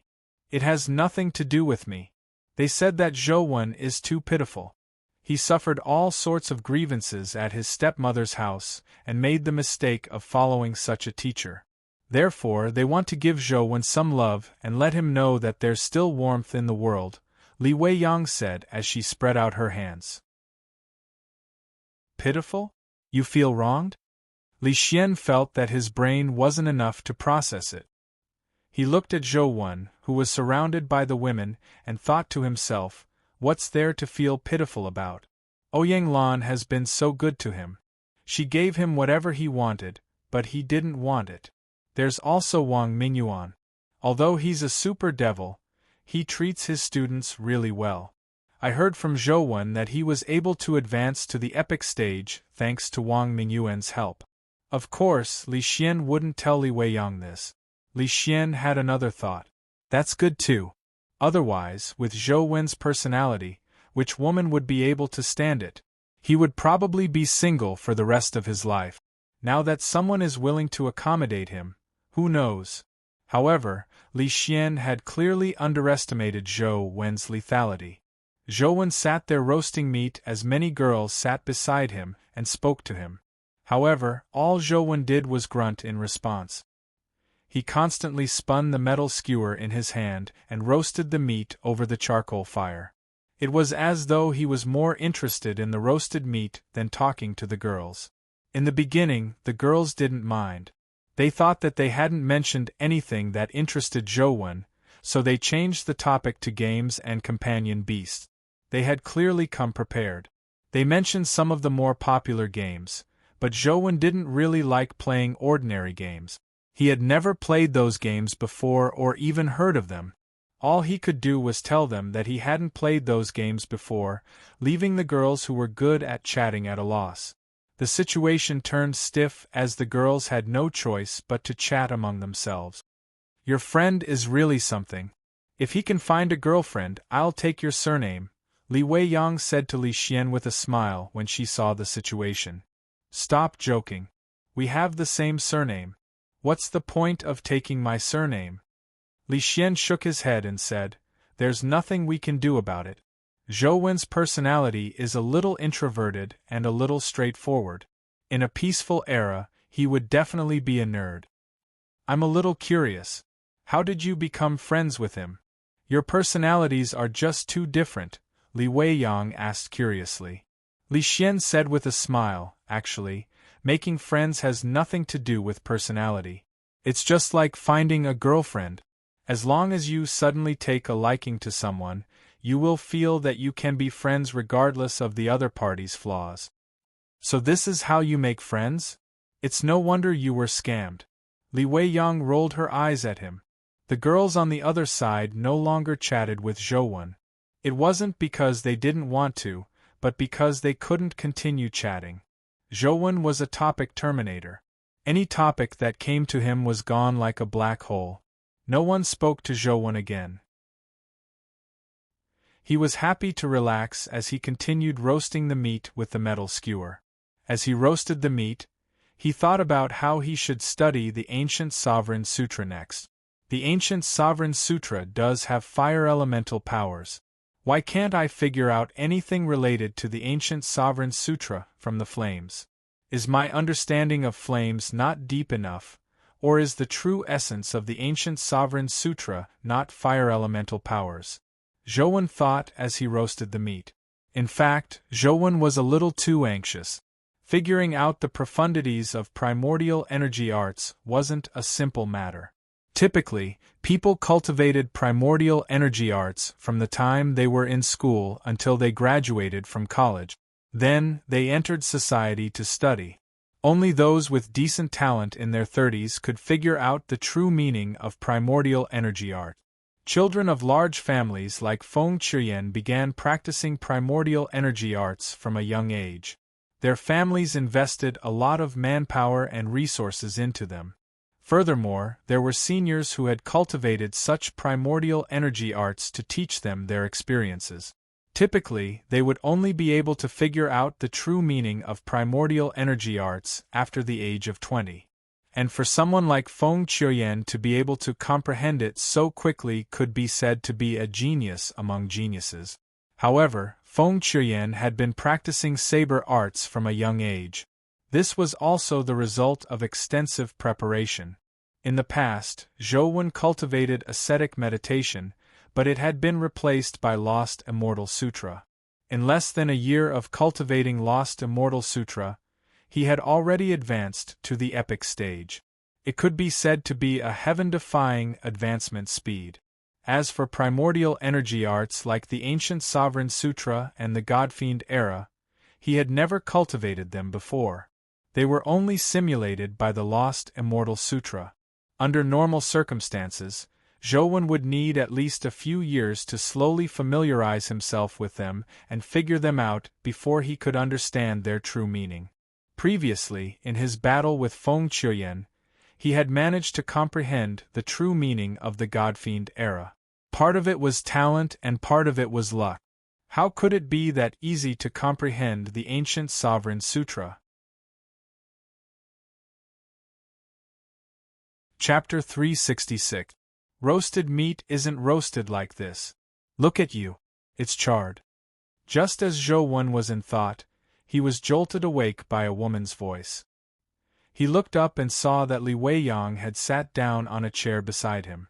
As for the girls from before, they had already gone to play with Li Xian and company. Only he and Li Weiyang were left at the barbecue stall. "Give it to me." Li Weiyang extended her hand in front of Zhouwen. Zhouwen had been so engrossed in his thoughts that he had forgotten that he was still holding the roasted meat in his hand. After roasting it for so long, the meat's exterior had been charred black. Zhouwen handed the roasted meat skewers to Li Weiyang in embarrassment. Li Weiyang placed the charred meat to the side and took a few fresh skewers to roast over the charcoal fire. "It's obvious that you have the life of a young master who hasn't suffered much. You don't even know how to roast meat. Although this isn't considered a skill, food is the foundation of our survival. Without food, even epic experts will starve to death. Now that large swaths of land have been occupied by dimensional zones, the areas where humans can harvest food have been greatly reduced. Unnecessary wastage needs to be avoided," Li Weiyang said as she roasted the meat. As Li Weiyang roasted the meat, she said, "Let me teach you how to roast meat. In the future, when you leave school and really enter the dimensional zones in the wilderness, the food you can obtain will probably be mainly raw meat. Roasting meat is also a necessary skill. At the very least, it can make your meals outside more comfortable. The most important thing about roasting meat is the control of the fire." Zhouwen actually knew how to roast meat. However, he had been thinking about something and had forgotten about the roasted meat in his hand, resulting in such a situation. He didn't retort when he heard Li Weiyang's words. However, as he listened, an idea suddenly flashed through his mind as he stared intently at the meat Li Weiyang was roasting. The muscles and fat sizzled as they were roasted over the fire, emitting a fragrance that whetted one's appetite. "I remember that when humans first used fire, it was to fend off wild beasts and cook food. One of the three sovereigns, Swirenshi, achieved such great feats because he brought fire to humans.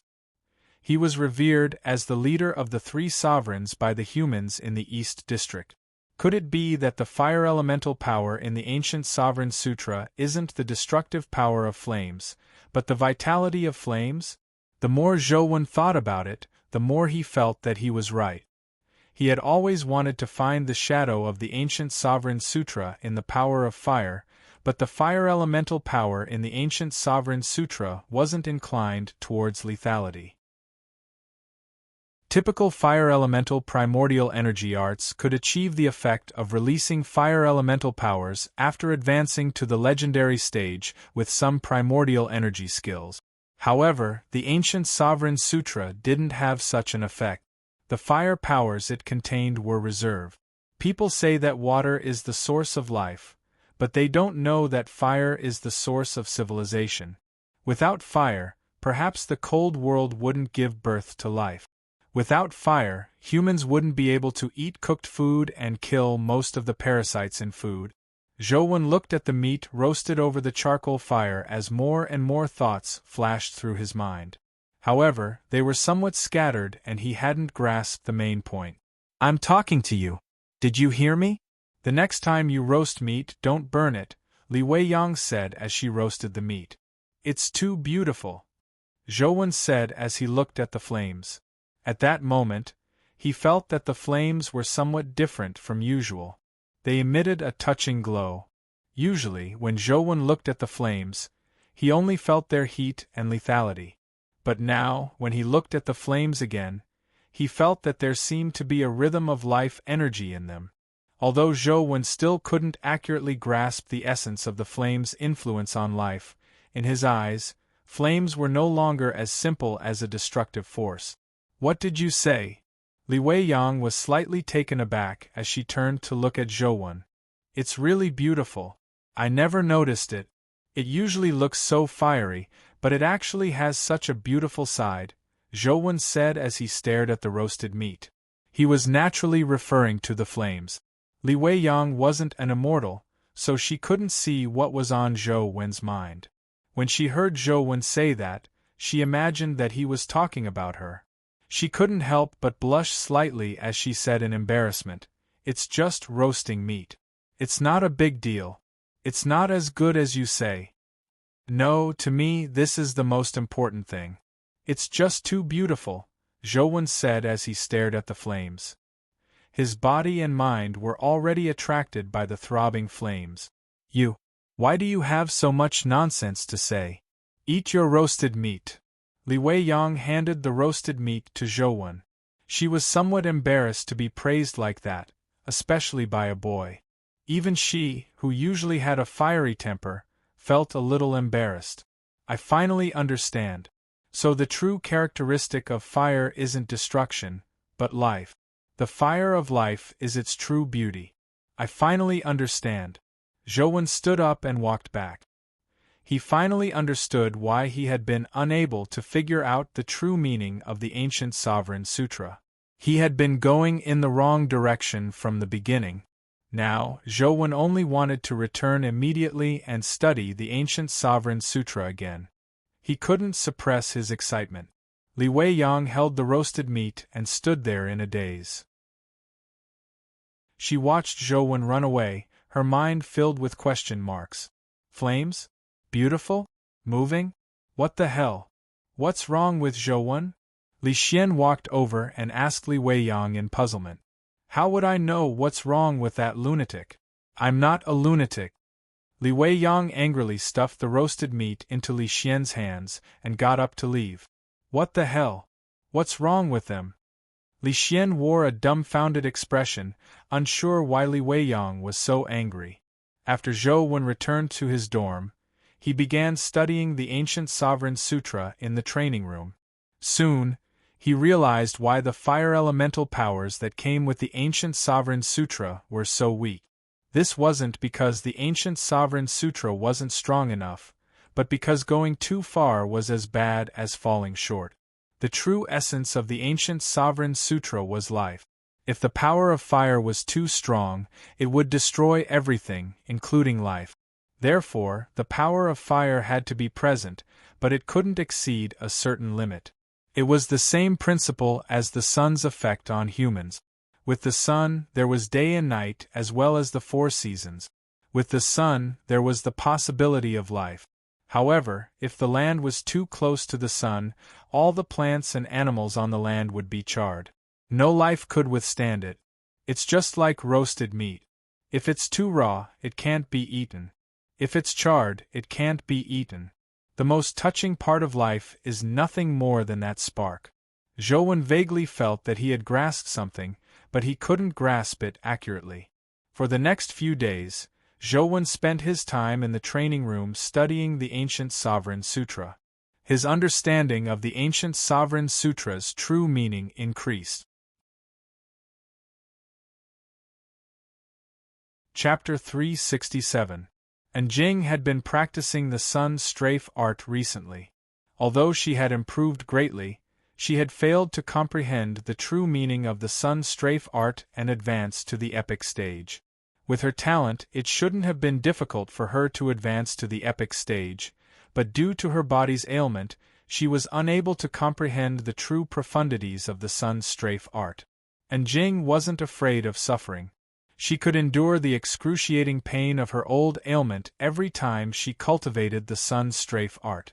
However, gaining insights wasn't something that could be resolved through suffering. Those with poor talent might not be able to match someone who gained an epiphany overnight even if they practiced for 10 years. And Jing had talent, perceptivity, and was diligent enough. She could be said to be a rare genius in the world, but her body wasn't suitable for cultivating the sun strafe art. It made her feel as though something was blocking her, preventing her from comprehending the true meaning of the sun strafe art. After failing to comprehend it again, Jing huddled in a corner of the room in pain. She had to endure such pain every time she cultivated the sun strafe art. Her phone rang as Jing barely managed to stand up. She walked to the table and picked up the phone. "My little Jing, I haven't seen you in a long time. Mommy wants to have a meal with you. Are you free tonight?" Ouyang Lan's voice sounded from the phone. Today. And Jing had just cultivated the sun strafe art, so the pain in her body didn't disappear that quickly. She really didn't wish to move a single step. "Mommy only has you and Tianzhua. Tianzhua is busy with military affairs, and I haven't seen him for many days. You have to stay on campus for school, so every day, the house is empty and I'm the only one left. I'm all alone." As Ouyang Lan spoke, she felt like she was about to cry. It was heartbreaking to hear it and tears to hear it. "I got it. I'll be back tonight," Jing said helplessly. Ouyang Lan immediately turned from gloomy to sunny as she said happily, "Then I'll wait for you at Mi Gao restaurant. By the way, remember to get little one to have a meal with me. I haven't seen him in a long time. I'll get Sheng to pick you up at the school entrance." "You won't."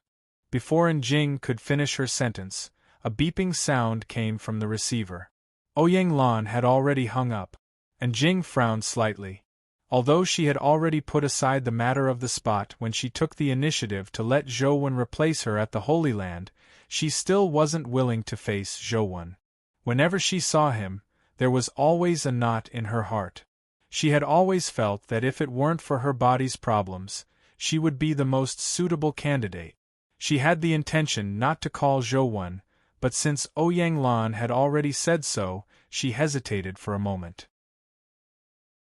After washing up and changing her clothes, she walked out of her building and arrived outside Zhouwen's. She pressed the doorbell, but after a while, Zhou didn't come out. "It's not that I don't want to call, but he isn't here." Jing pressed the button 3 times, but there was no response. Therefore, she turned around and prepared to leave. Bang! At that moment, Jing suddenly heard a sound coming from Zhouwen's building. It sounded amiss, as though something had shattered. Could something have happened to him? Jing glanced at Zhouwen's building, but on second thought, what has his accident got to do with me? She turned around and walked a few steps. Just as she was about to return to her yard, she turned back and walked to the door of Zhou Wen's building. She pressed the doorbell again, and as she did so, she muttered to herself as though she was trying to convince herself, "He lives next door. It's just a wall away. If something happens on his side, how can I be implicated? I have to figure this matter out." However, there was still no response after pressing the doorbell a few times. Instead, the sound of something shattering came from the building again. And Jing looked up and saw that the glass door to the balcony on the second floor wasn't locked. She leaped up and landed on the balcony. She pushed open the balcony door and walked in. "Zhou Wen, what are you doing?" And Jing said as she walked in. No one answered her. Instead, there was another bang. And Jing heard it clearly this time. The sound came from the training room. The training room is soundproof. Even if he was punching a sandbag, there wouldn't be such a sound coming out. What is he doing? Don't tell me something really happened? And Jing thought to herself as she looked around. Immediately, she saw that the floorboards had been burned to the point of distorting, as though they had melted and solidified. She immediately felt that something was amiss and felt that something had indeed happened. And Jing naturally didn't know that the floorboards had been burned while Zhou Wen was summoning the goldfish. She imagined that Zhou Wen had been attacked. Don't tell me the League's Special Inspection Bureau has done something to him? And Jing quickly walked to the training room and pushed the door. The door was locked from the inside and couldn't be pushed open. And Jing knocked on the door a few times and called out Zhou Wen's name a few times, but there was no answer. She was even more certain that something had happened to Zhou Wen. Without any hesitation, he summoned a sword and slashed the steel door of the training room in half. Then, he rushed into the training room. The scene she saw when she entered left Jing slightly taken aback. The scene she had imagined didn't appear in the training room. There were no people from the bureau, nor were there any signs of a fight. Nothing had shattered either. The only thing she could see was Zhou Wen's entire body floating in midair. His entire body seemed to emit light and heat like a sun. Although the light was somewhat ear-piercing, it didn't hurt her. Although the temperature made her feel hot, it wasn't unbearable. Instead, it gave her a comfortable feeling, as though she was basking in the sun. He's condensing a life soul. And Jing stared at Zhou Wen as her pupils constricted slightly. When she defeated Zhou Wen with one strike, he was only at the mortal stage. In less than a year, Zhou Wen was already condensing a life soul to advance to the epic stage. This speed was just too fast, so fast that Jing was somewhat envious. If it wasn't for my old illness, I would have long advanced to the epic stage. If it wasn't for the fact that I can't go to the Holy Land, the sun god bloodline in him would have belonged to me, Jing thought as she looked at Zhou Wen. But soon, Jing realized that something was amiss with Zhou Wen. Zhou Wen's strength looked like the result of the sun god bloodline being compatible with the sun strafe art, but upon careful inspection, she realized that it wasn't the case. It was somewhat different. What's going on? Didn't he cultivate the sun strafe art? Then what's he cultivating? How did he obtain the sun god bloodline? Jing was filled with puzzlement as she carefully sized up Zhou Wen, who was condensing a life soul. Bam! Bam! Jing heard the sound again. Now, she realized that the sound came from Zhou Wen's body. It came from his chest, and the sound seemed to be his heartbeat.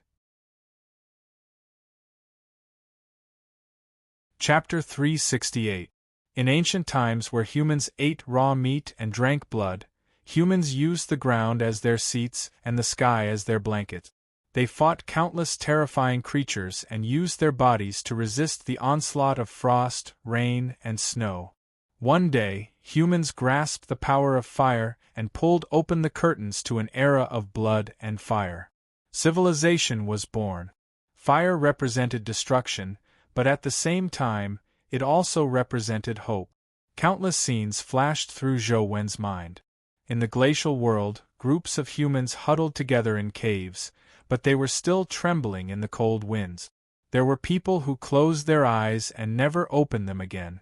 A person came over with a torch and lit a bonfire, filling the cave with warmth. Countless humans prostrated themselves in worship, and Jing looked at Zhou Wen's body and saw the sunlight glow on his body intensify. It wasn't just light and heat, but an indescribable power. It made one have the urge to prostrate in worship. This kind of worship wasn't the kind of fear towards deities, nor was it faith. It was pure worship. Bam! Bam! Zhou Wen's heart beat more and more violently. One could already see his chest heaving up and down as though the heart inside was about to rupture. Boundless vitality erupted from Zhou Wen's body. Even Jing, who was standing by the door, could sense the vibrant vitality. This isn't the sun strafe art. It's definitely not the sun strafe art. Although it has the power of light and heat and looks very similar to the sun strafe art, the sun strafe art doesn't have such vitality.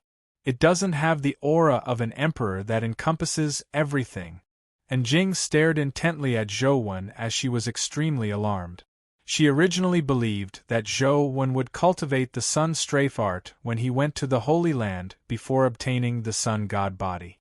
However, Zhou Wen was now telling her that even if he didn't cultivate the sun strafe art, he could still obtain the sun god body. The vitality on Zhou Wen's body had almost condensed into something corporeal. It illuminated the entire room like sunlight. And Jing, who was standing by the door, was also illuminated by the sunlight emitted from Zhou Wen's body. And Jing immediately felt a warm force invade her body. Soon, her entire body turned warm. Her body, which was still in pain from the relapse, felt much better. The pain in her body was rapidly vanishing. How can this be? And Jing found it unbelievable. They were both yang powers, but the sun strafe art caused her immense pain. It only worsened her ailments, but Zhou Wen's power could reduce her pain and even slow down her ailments. And Jing could clearly sense that the stubborn ailment in her body was slowly melting under Zhou Wen's illumination. Zhou Wen's heart beat faster and faster as the light and heat on his body grew stronger. All the blood vessels in his body swelled up due to the intense beating of his heart. They were like purplish-red WRM patterns that surfaced on Zhou Wen's skin. All his muscles tensed up as though they were filled with infinite explosive strength. Powerful strength and vibrant vitality made Zhou Wen feel as though his body possessed infinite energy.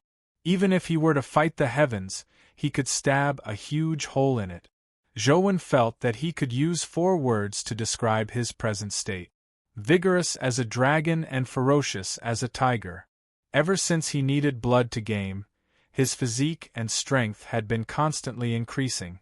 However, it had been a long time since he had such exuberant energy. Now, Zhou Wen wished he could punch out and flatten the entire dorm. What house or blanket? My body temperature can melt the ice and snow and illuminate the entire world. Let the snowstorm be even more intense. The primordial energy and essence that spewed out constantly gathered in Zhou Wen's body before flowing towards his heart. It made Zhou Wen's entire chest emit light and heat as though there was a sun inside. And Jing stared blankly at Zhou Wen, who was floating in midair. The intense light illuminated her body, causing the ice in her body to rapidly melt as warmth spread throughout her body. And Jing had the urge to cry. Ever since she was sensible, she had never felt warmth. It was as though there was a block of ice in her body. Even in midsummer, when others were sweating profusely from the heat, she would only feel the chill in her body lessen a little. She wouldn't feel any warmth. But now, the ice in her body was melting, and a warm feeling that she had never felt before spread throughout her body. Thump, thump. Zhou Wen felt a strange object condense in his heart. It fused with his heart and spread throughout his body, forming a strange body system. Zhou Wen felt that this body system, which centered around his heart, was like an engine that gave his body infinite motivation. I have to leave immediately. Even if I have to suffer from a chronic illness for the rest of my life, I absolutely won't accept Zhou Wen's power to heal my body. And Jing turned around to leave. Although she knew that Zhou Wen's power would dispel the illness that had plagued her for years if she stayed, her pride prevented her from accepting Zhou Wen's treatment no matter what. If it were anyone else it would be fine, but not Zhou Wen. She was Njing, the family's Njing. Even if Zhou Wen took away the right to enter the Holy Land, she could confidently and proudly tell everyone that she was better than Zhou Wen and that she could defeat him. But if she were to accept Zhou Wen's power now, how would she live in the future even if the illness in her body was cured? She would never be able to face Zhou Wen with her head held high again. She would never be able to confidently tell everyone that she was better than Zhou Wen. As long as she wished, she could defeat Zhou Wen. She would never be able to live with such pride again. This was even more intolerable than being infected with a chronic illness. Without any hesitation, Njing turned around and left. Although her body yearned for sunlight, she would rather walk into the darkness to preserve her final pride. However, at the instant Njing turned around, Zhou Wen's strength completely erupted. The radiance on his chest spewed out like the sun's radiance. Instantly, the resplendent radiance seemed to melt the entire room. Njing's body was also devoured by the radiance. Njing felt a scorching power instantly fill her body. The coldness in her body was like snow that had been placed in a furnace. In a blink of an eye, it melted. It was as though some kind of metal chain had melted in her body. Her body couldn't help but go limp as she slumped to the ground. Zhou Wen's consciousness was completely awakened. He saw a humanoid figure that emitted a glow like the sun floating in front of him. He knew that it was likely the life soul condensed from the ancient Sovereign Sutra. However, apart from the life soul that the ancient Sovereign Sutra had just condensed, there was a woman sitting paralyzed at the door of his room. She was holding onto the door frame with both hands and struggling to stand up. Njing. Their eyes met and Zhou Wen immediately recognized who it was. Chapter 369. Njing, why are you here? Zhou Wen looked at Njing in puzzlement, unsure of what was going on. When he was condensing the ancient Sovereign Sutra life soul, his entire body and mind were immersed in the ancient Sovereign Sutra. He had no idea what was happening outside. Njing's body felt warm and limp. She had never experienced such a feeling before. She couldn't feel the cold energy in her body at all. Njing's pride had never been dealt such a blow before. She was extremely embarrassed as she struggled to stand up with the help of the door frame. She tried her best to look as cold as before as she gritted her teeth and said, "I'm naturally here to stop you from condensing a life soul. Otherwise, why do you think I'm here?" With that said, she turned around and left without waiting for Zhou Wen's reaction. Zhou Wen watched Njing leave in a daze. He didn't believe her words, but he couldn't figure out why she was there. His phone suddenly rang. Zhou Wen picked it up and saw that it wasn't Xing.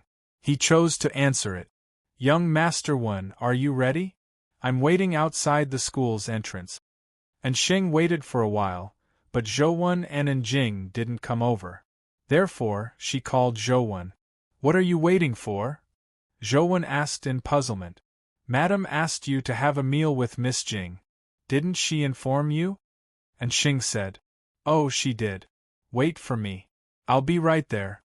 Zhou Wen was in a good mood. The ancient Sovereign Sutra had finally condensed a life soul. It was undoubtedly a great thing for him, so he didn't reject Ouyang Lan's invitation. He could have a sumptuous meal to console himself. Zhou Wen dripped his blood to revive and looked at the information in-game. Indeed, when he used the ancient Sovereign Sutra, his life soul had turned into a new life soul. Ancient Sovereign, primordial body and ancient life born from blood and fire. A sovereign who fights against the heavens. Zhou Wen roughly knew the ancient sovereign's abilities, so he didn't immediately study it carefully. He quickly took a shower, changed his clothes, and headed for the school's entrance. When Zhou Wen arrived at the school's entrance, he saw Nxing's car parked not far away. He walked to the car and saw Nxing sitting expressionlessly in the back seat. He opened the front door and sat in the passenger seat. And Xing sized up Zhou with a look of surprise in her eyes. Zhou, you condensed a life soul? How did you know? Zhou asked suspiciously. Typically, as long as one didn't summon their life soul, no one should be able to tell who was at the epic stage and who was at the legendary stage. It was odd that Xing could tell at a glance that he had condensed a life soul. And Xing explained with a smile, "Didn't I tell you in the past that I'm especially sensitive to things like souls?" However, if an ordinary person condenses a life soul for a long time, their life soul will be more restrained and they won't be able to sense it. The life soul aura on your body is very strong. You must have condensed it not long ago, right? I see. I just finished condensing it before coming, Zhou said. That's great news. Madam has made the right decision to invite me to this meal. It's a good time to celebrate with you.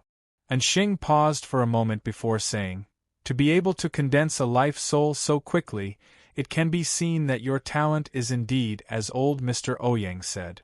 It's extremely outstanding. It's already very slow to condense a life soul after so many years of cultivation," Zhou said. "Hypocrite," Jing said from the back, but her eyes didn't look at Zhou. Zhou was already used to Jing's words, so he ignored her.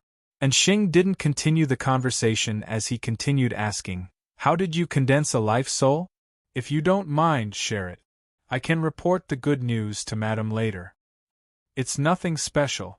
Previously, our Xianwen Club and the Weiyang Club held a joint event.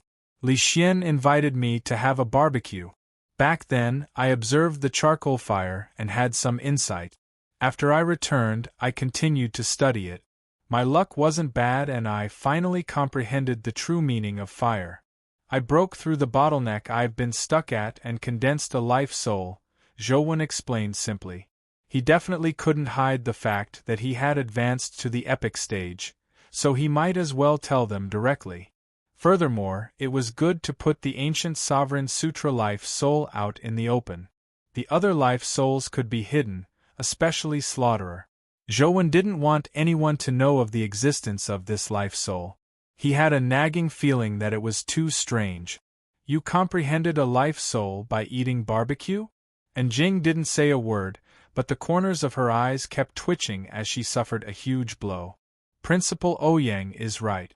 You are indeed the kind of person who is extremely focused. Such a person is the easiest to succeed. No matter what you do, you can draw parallels and obtain inspiration from all aspects of life," and Xing said. "The person you're talking about is Feng Qian, right? He's such a person." No matter how Zhou heard it, and Xing's words sounded like he was talking about Feng Qian. "The Feng family's Feng Qian? I really don't know about that, but I'll pay attention to him in the future." And Xing paused before saying to Zhou, "Young Master One, what plans do you have after graduation? With your talent, you will succeed no matter what you do. However, in this era, nothing will be stable. Do you want to consider joining the military? We'll talk about it in the future." Zhou didn't wish to continue the topic. And Xing didn't mention it again. He drove the two of them to the Mi Gao restaurant. Ouyang Lan was already waiting for them in a private room. The present Ouyang Lan looked much thinner than when Zhou first went to the Yin family. However, she still wore a warm smile as she pulled in Jing and Zhou to sit beside her. "Ah Xing, sit down too. We're all family. There's no outsider here," Ouyang Lan said to Xing when she saw him standing by the side. And Xing didn't stand on ceremony as he pulled a chair and sat beside Zhou. He then said to Ouyang Lan, "Madam, young Master One condensed his life soul today and advanced to the epic stage. Is that so? Little one, you're really a genius." Ouyang Lan was overjoyed as she pinched Zhou Wen's cheeks with both hands and tugged a few times, causing his face to deform. Zhou Wen looked at Ouyang Lan in a daze, momentarily unsure of how to react. Ouyang Lan seemed to realize that she had been too agitated. She released her hand and said, "I'm sorry. I'm used to pinching little Jing in the past, so I pinched her in passing. Zhou was instantly rendered speechless. At the same time, he imagined what Jing would look like if she was pinched in such a manner. However, it was somewhat unimaginable, and Jing's cold appearance made it hard to imagine what she would look like after being pinched. Apart from Jing, everyone was very happy during the meal. Only Jing felt extremely conflicted. She didn't know what the meal tasted like. She really didn't know how she should face Zhou in the future. Chapter 370. After returning to his dorm, Zhou carefully studied the ancient sovereign life soul and realized that the sun suffix behind the strength attribute had vanished, just like the trajectory suffix. The ancient sovereign life soul could fuse with Zhou body and give him powerful propulsion. This was somewhat different from traditional strength-type life souls. Traditional strength-type life souls directly increased one's strength by multiple times. For example, an epic expert with 40 strength could raise his strength to 60, 70, or even 80 if his life soul gave him an additional strength. However, reaching 80 strength did not mean that one could always hit 80 strength. In fact, the power that a person could unleash had a lot to do with skills, stamina, and so on. Without training, even if one had 80 strength, the power that one could unleash with a punch was very likely to be less than 60, or even less than half. Even a well-trained grandmaster of combat would not be able to unleash their peak combat power for too long. Normally, if they could maintain their peak power output for 2 to 3 minutes without losing 90% of their power, they would already be considered extremely powerful. If this continued, their bodily functions would deteriorate, and they would need a buffer period before they could continue to unleash their power. However, the ancient sovereign life soul wasn't the same. It provided a powerful mobility system. Now, Zhou strength was 32. When he was possessed by the ancient sovereign life soul, he could constantly maintain his strength at its peak. He wouldn't have his stamina decline or strength decrease, making him a combat machine. And now, the ancient sovereign life soul was only at the lowest primordial stage. If it could continue growing, it was unknown what abilities it would have in the future. Perhaps it could allow Zhou to break through the limits of his strength and produce beyonder strength. Furthermore, the ancient sovereign life soul had combat abilities. Its combat strength was equivalent to Zhou stats, making it equivalent to an avatar of Zhou. This was somewhat similar to Dr. Darkness's Dr. Soul, leaving Zhou very satisfied. Looking at the figure that resembled a sun god in front of him, Zhou felt somewhat depressed. The glow of the ancient sovereign life soul was too intense. It was like a humanoid creature condensed from light, making it impossible to see what it looked like. Now, there's only the Tao Sutra from the Wordless Monument and Small Buddha Temple's Small Perfection of Wisdom Sutra. Which should I start with? Zhou was momentarily at a loss. The ancient Sovereign Sutra could still be related to fire, but Zhou really didn't know where to start with these two primordial energy arts. All he could do was find information related to Taoism and Buddhism in the school's database. However, the information on these two categories was just too extensive and profound. Even if he spent his entire life studying them, he might not be able to understand them all. Zhou didn't know where to start, so he had no clue. In the phone, the flower bud on the dead man tree had withered after a few days of growth. A purplish-red fruit had grown out. It looked like it was made of purple copper and was shaped like an egg. In the past, Dr. Darkness's fruits took 7 days to ripen. Zhou estimated that this one would take at least 7 days. All he could do was continue waiting patiently. He was looking forward to seeing what kind of companion beast would appear in this fruit. Zhou switched on his phone and attempted to head to the temple under the ruins. He wanted to use Lost Country's teleportation ability to enter the temple to take a look.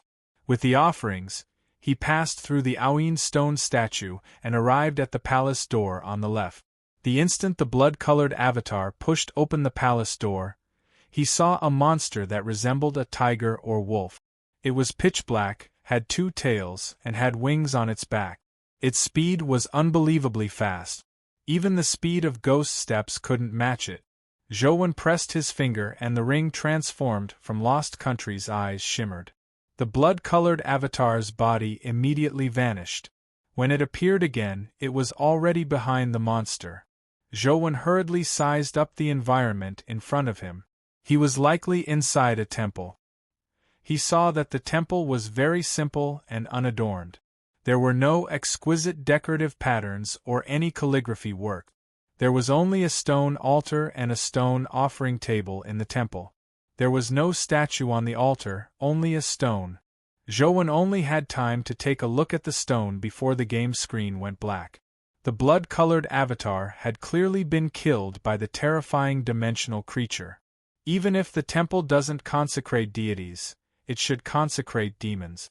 Why would it consecrate a stone? Zhou was puzzled. He only took a glance at the stone and felt that it was a mountain rock. It was about 3 meters tall and shaped like a mountain. It didn't look special. After waiting for 24 hours, Zhou went to the temple on the right. The temple on the right was rather special. Zhou used teleportation to enter, but he only took a glance. The palace was filled with metal. Even the walls and pillars were made of metal. There were also altars and offering tables, but they were also made of metal. On top of the metal altar there was a giant metal axe. The axe head was double-edged and looked dark and cold. It was even bigger than a door, and the handle was like a metal pillar. It looked very heavy, and it seemed that no human could wield such a heavy weapon. Although he could enter the temple, he would die once he did. Apart from teleporting, even ghost steps couldn't dodge the attacks of the 2 mythical creatures. Zhou really couldn't think of any way to resist them.